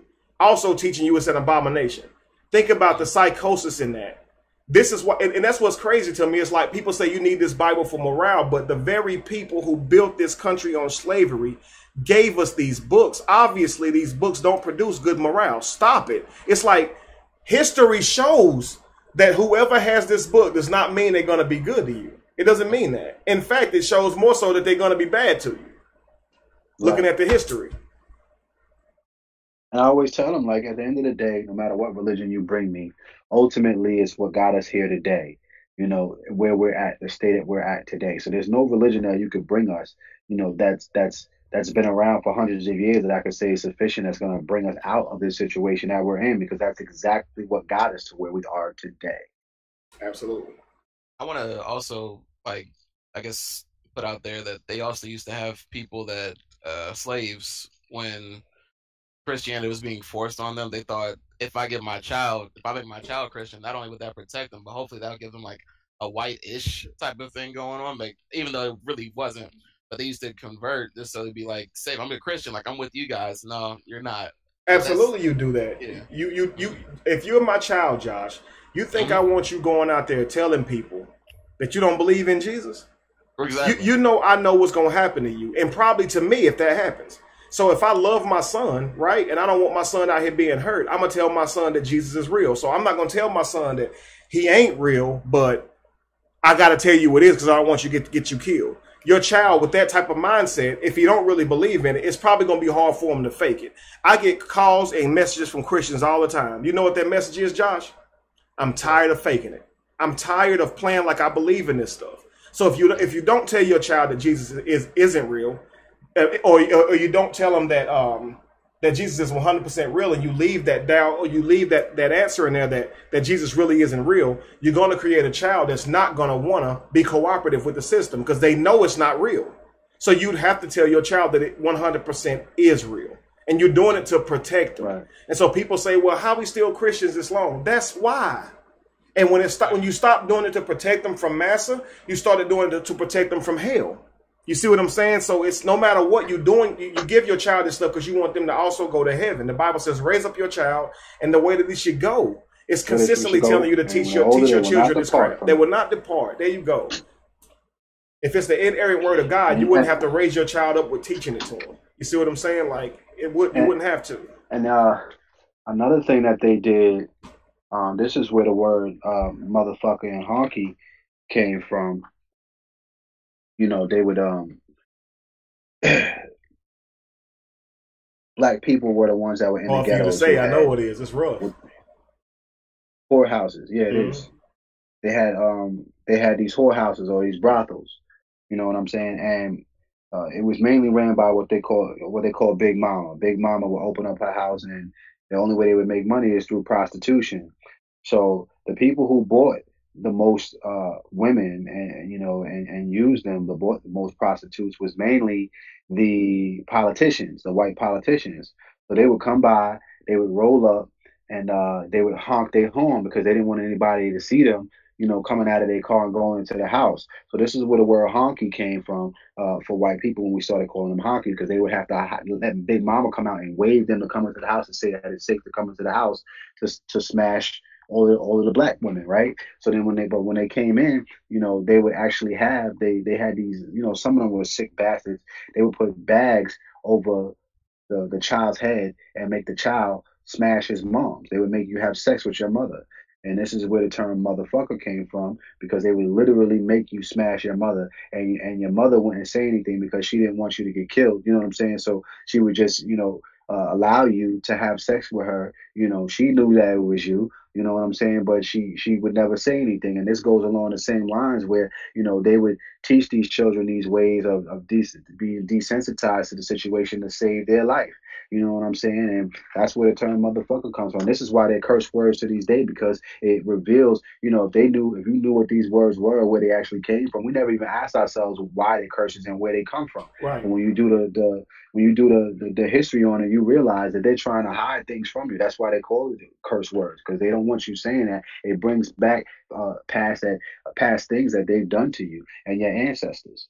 It's like the word cracker, man. When I was young, I used to be like, well, they get to call us nigga, and what's cracker? It's just a made up word. And then you find out that cracker is a word that was called to a slave master who liked hitting you. He loved cracking that whip. You couldn't do anything right when he was in charge. You feel me? Like, he loved to hit you. So a person who just is impatient, right? And just waiting for a moment to hit you. That's what you call a cracker, because he loved to crack his whip.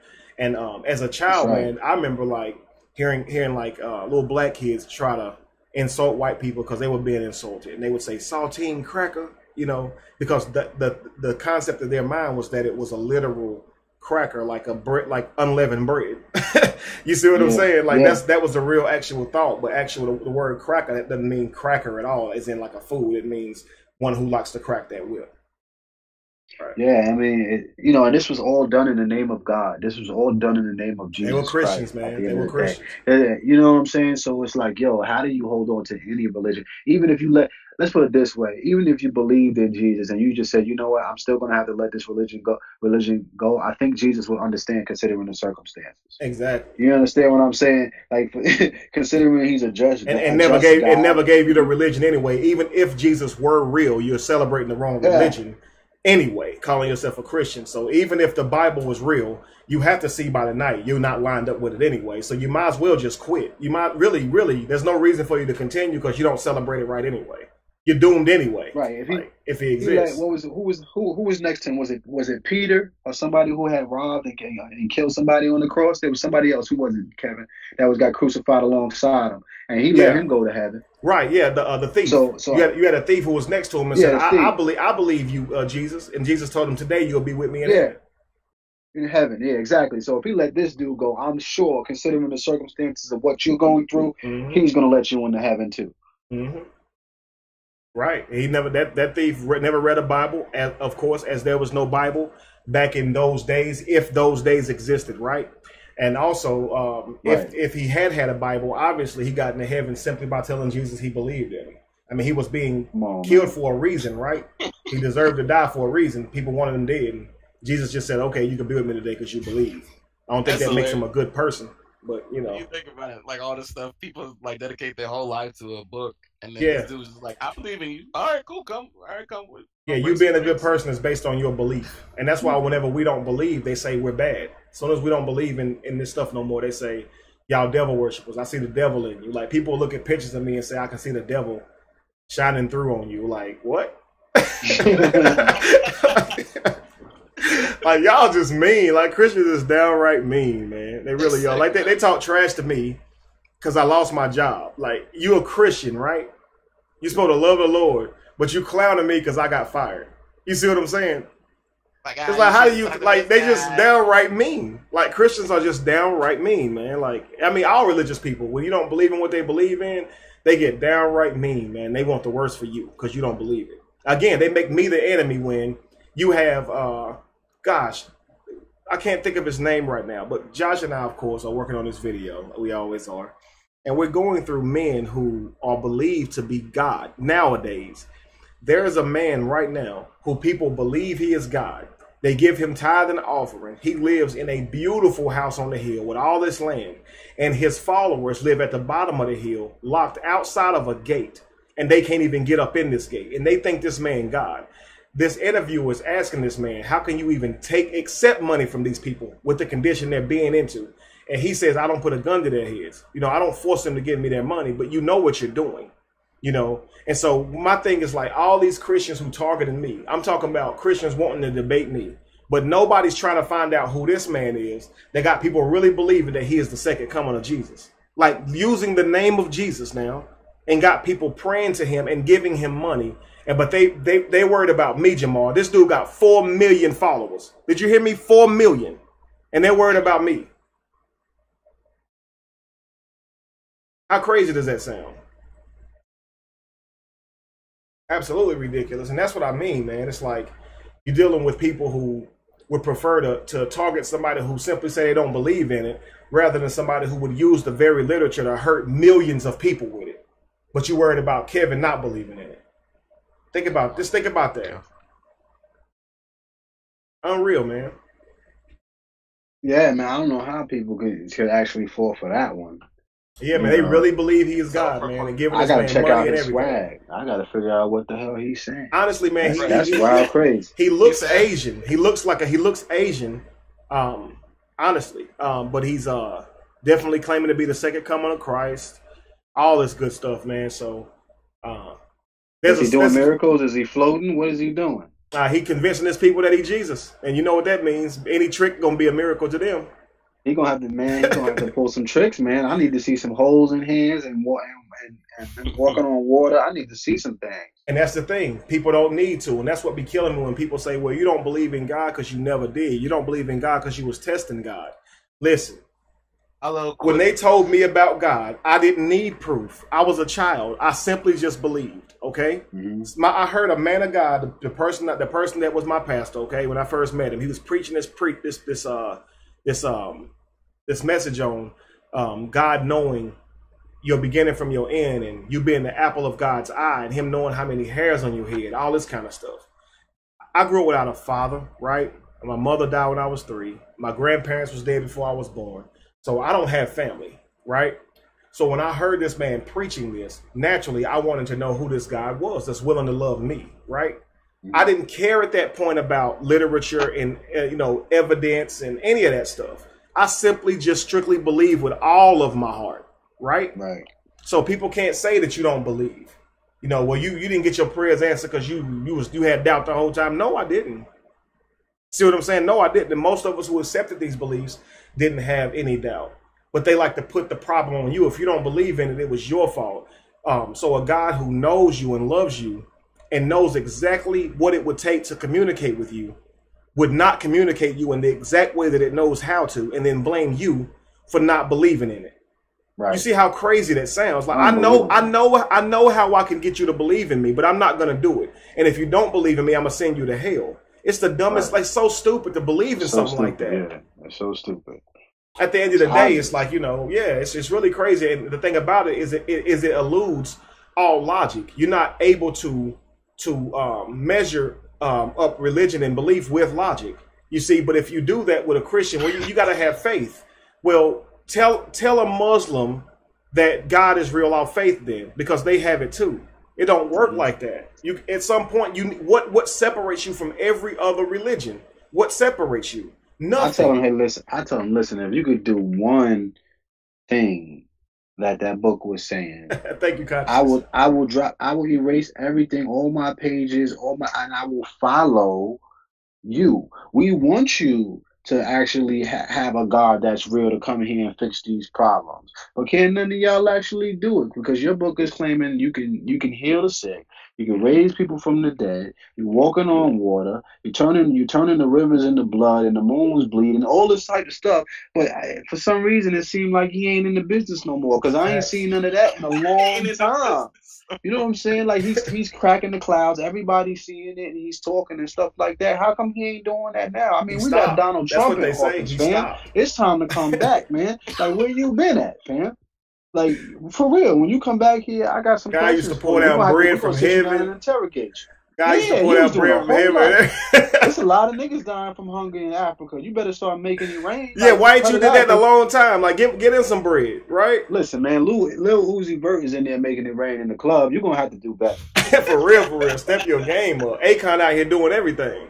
Facts. Like, I can't. You know what I'm saying? That's all I'm saying. Whatever God you believe in, whatever religion you believe in, you're going to have to start showing proving. Because like I said, we're going to start looking at your track record from now on. If your track record ain't right, it's off with your head. We're not dealing with you. Facts. Somebody said Jesus didn't deceive anyone. The people that made him did. Facts. We definitely wouldn't put no blame on an entity that never existed. And LaDon, I know y'all my family. You know y'all my family, but you know what I mean. I guess I'm gonna give it a few minutes just if we want to see if we can take one caller before we get off. We're really about to end it, guys. So, one person is not. Yeah, go ahead. I'm listening. If you open that floodgate, we're about to be on here for 4 hours. We definitely not lasting that long, bruh. Don't do this to me, man. Don't do this to me, man. I don't even know if we have anybody to call in anyway, because it would have to be to this topic, guys. We're not trying to argue anything else other than this specific topic. Can we get along without this Bible? No, you're good. You're good, Josh. You're good. I don't think we got anybody to comment on that anyway.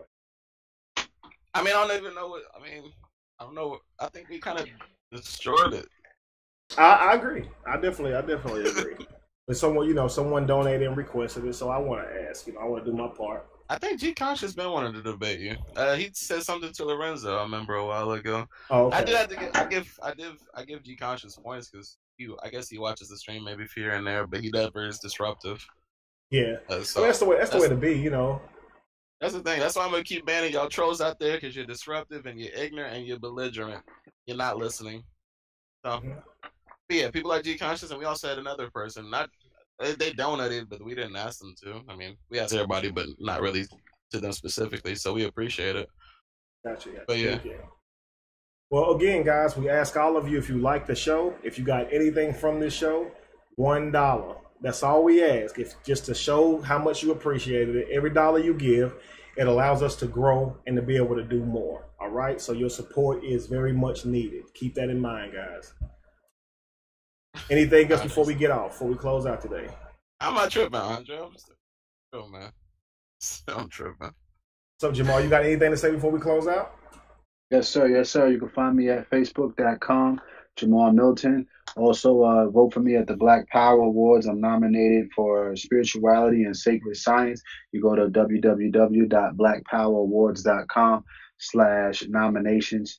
And holla at your boy. Find me on Facebook, but click follow. Don't click friends because we're already full.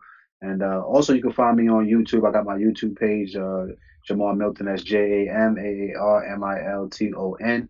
I only have one video up right now, but I'm getting ready to upload all my videos from Facebook over there. All my videos on Facebook. So stay tuned. We got a lot of things coming in the works. You go. LaShawn, I would. Okay. Let me say, LaShawn, I would, especially because you donated, like I would, but like I said, it's almost 3 hours, and people don't really watch this. Like if you've seen like the Kevin's page recently, like the clip I took from last week's shows did more numbers than the entire show, where we dropped a whole bunch of knowledge. That one clip, like 5 minutes from a 4-hour show, is like doing numbers right now. So people don't even click on it or even care. Like once it goes over a certain time, that's why we try to reduce it down. Mm-hmm. So absolutely, and I see people now donating, showing that they actually approved of this message, that they got something out of it. That means a whole lot to me, guys. I love to see you guys getting something out of it. Somebody said, Kevin, you left the church and brought the donation plate with you. I will tell you what, if that's the criticism that y'all gonna be giving me right now, I actually consider that an honor. I really do. I think it's funny. I do. I think it's funny as well, man. People don't understand. I've been doing this for 8 months straight, just struggling, And of course, when you're doing something that's helping the community, people do give to make sure that thing can go forward. So, again, I'm not telling people they're going to hell if they don't give, or that they're going to get a blessing from Jesus if they do give, right? The people who give to what I'm doing simply understand that they have gotten something out of what I was doing, and they want me to continue doing it for other people like themselves who want to find the truth. And that's why they give without a problem. See, the people who give to me, they're not sitting around waiting for Jesus to send a check in the mail. See, somebody else just gave. See, and these people give because they see the value of the show, not because they think some guy go give them something back, pressed down, shaking together, and running over. They have already gotten that, but in knowledge, right? And it's worth $20. It's worth $1, $5, or whatever. The same way you guys go to church and you give your money to your pastors, but you guys do it for whatever reason. My people don't do it for that. So understand that. They think, they give donations because they think, it's an investment. That's why you'll never hear a church talk about how to really invest money. Like I wish Lorenzo was here, because he's teaching me how to save and invest. You're not going to hear anything Lorenzo's teaching about saving money here and there, 10% of this, your income's to save, this is 10% to invest. You're not going to hear that in church because they just want the money. They donate, give it to me, and God will give it back in a mysterious way. Sow your seed. Right, sow your seed, so you're planting. Right. And guys, what people don't understand is this is the answer. We always talk about how we don't have any media outlets to be able to speak the truth. This is why, no money. And that's what we have to understand as people. If we want something like this, somebody said, Kevin, your show should be on CNN. Somebody said, I love Kevin's show. Again, we need more people to be able to see it, because it's very few shows and things like this that's telling the truth, right? Giving people the truth, no matter what. I'm in a place right now, I ain't got nothing to lose. Believe me, you guys are my only supporters, right? So it's at this point, it's like, I'm always going to give you guys what we need to have. So when it comes to this and you're dealing with people who are not going to tell you the truth, and they live and they got all these type of media outlets, look at the people, look why they're getting to do that. It's people who believe in what they're doing and they're donating to it. right? So we need to compete with them and be better than them if we're going to outlast them, right? And get out here. Because like I said, I want to feed people. And I can't do it on my current salary. You know, that's killing me. I want the actual conscious movement to be out here really actually feeding people, showing the world how much we really do care. That way they can stop calling us freaking evil all the time. They're getting on my nerves with that. It's ignorant. That's what I'm saying. Thank you, Either Don. Exactly, brother. We all had similar experiences trying to come to the light, man. And it's like now that we're here, we get ridiculed. And that's what I was trying to say. Somebody said to me, you know, this girl, she had made a video talking about that song For the P or For the D. She was saying she do all this stuff for Jesus. And some people was telling her Jesus didn't exist. But everybody was saying how cruel people were being to her. And I'm like, do people not understand that I lost my job just for stating my beliefs? And people literally come on my page and criticize me for being broke. And nobody says that they're wrong for treating me like that. Huh. You see what I'm saying? Because they have no heart when it comes to somebody who don't believe like them. And that's when they really should start checking their morale. I'm a human being and you're glorifying in my pain. Really think about how horrible you sound right now. Mm-hmm. You know, that's crazy to me, man. But guys, I really want to thank all you guys for showing up, right? And showing out, like they say about Jesus. Jamal, you know you the man for coming on again. Thank you, Josh. Thank you, Tamasha again for donating. Look, Tamasha came up and said, "Look, you ain't gonna be the only one giving for me. I can give my own money too." There you go. There you go. And guys, of course, say what? I was gonna say you ain't get my number after this show. No, we play, we chilling. Absolutely. We love every one of you guys. Stay tuned. And next week we're gonna do it again. And if you guys don't mind, you can always shoot me ideas to the show if you subscribe to my Patreon. Right? So you can shoot me ideas to the show. You can shoot me certain topics you want me to cover during my show, so I can have a week to be able to read on them. But all that's exclusive to Patreon people. Please consider joining Patreon. All right. Oh, real quick, guys. I'm going to be doing videos that will be available to you guys, and all they will cost is $1. That's it. $1 for the video, and they're gonna be bomb. So make sure not on the Patreon. If you're not on the Patreon, absolutely. Okay. So you'll see it on YouTube. Yeah. The people on Patreon that already subscribe, I think it's $3 and up.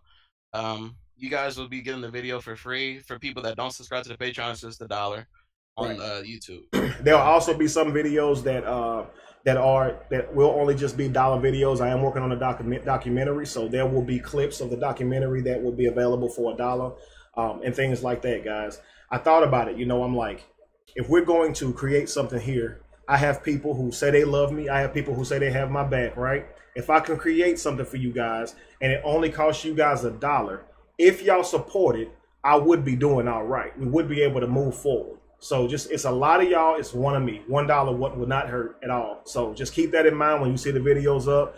Please support to show me that you guys really care.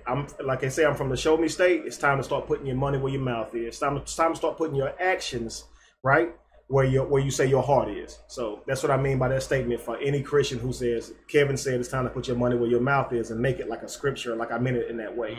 Within context, it's time to start acting out what you believe. All right. Tamasha, she said, how do I subscribe to the Patreon? Everything is in the description box. Everything will be in the description box. It should be all right automatically. I do have to update it for Jamar's his award. Yeah. So yeah, that'll be at the top, and then the Patreon will be like near the lower bottom portion. Right. Earl said hit the like button. I want to tell y'all, if you're not subscribed to the like page on Facebook, subscribe to that one, because you don't get notified. My actual viewers for Facebook was really down this week, and I think it's because you guys don't really know I'm going live from my regular page because I'm sharing it. So please make sure throughout the week, guys, y'all come and subscribe or like that page as well. And if you're not subscribed on this page on YouTube, subscribe there as well. That way you can get the update soon as I go live, so y'all know about it. All right. Yeah. If you click on the bell, that's the notification, so you'll get an automatic notification when we're live. Right. So just in case there's a delay, you'll see it later. You don't have to worry about it, next time. But anyways, all right. Earliest time we ever ended a show, right? I think. Sadly, yes. And it's only like an hour.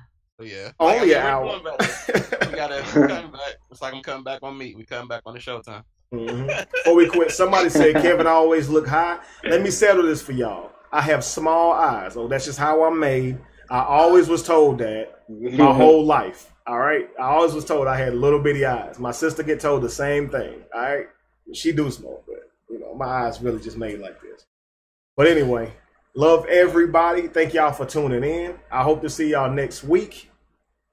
And I think Jamal said his piece. Josh, you said your piece? Yes, sir. Make sure y'all vote for Jamal. That's it. Well, make sure you vote for Jamal. No doubt about it. Thanks. Peace, family. All right. Peace, y'all. Peace, family.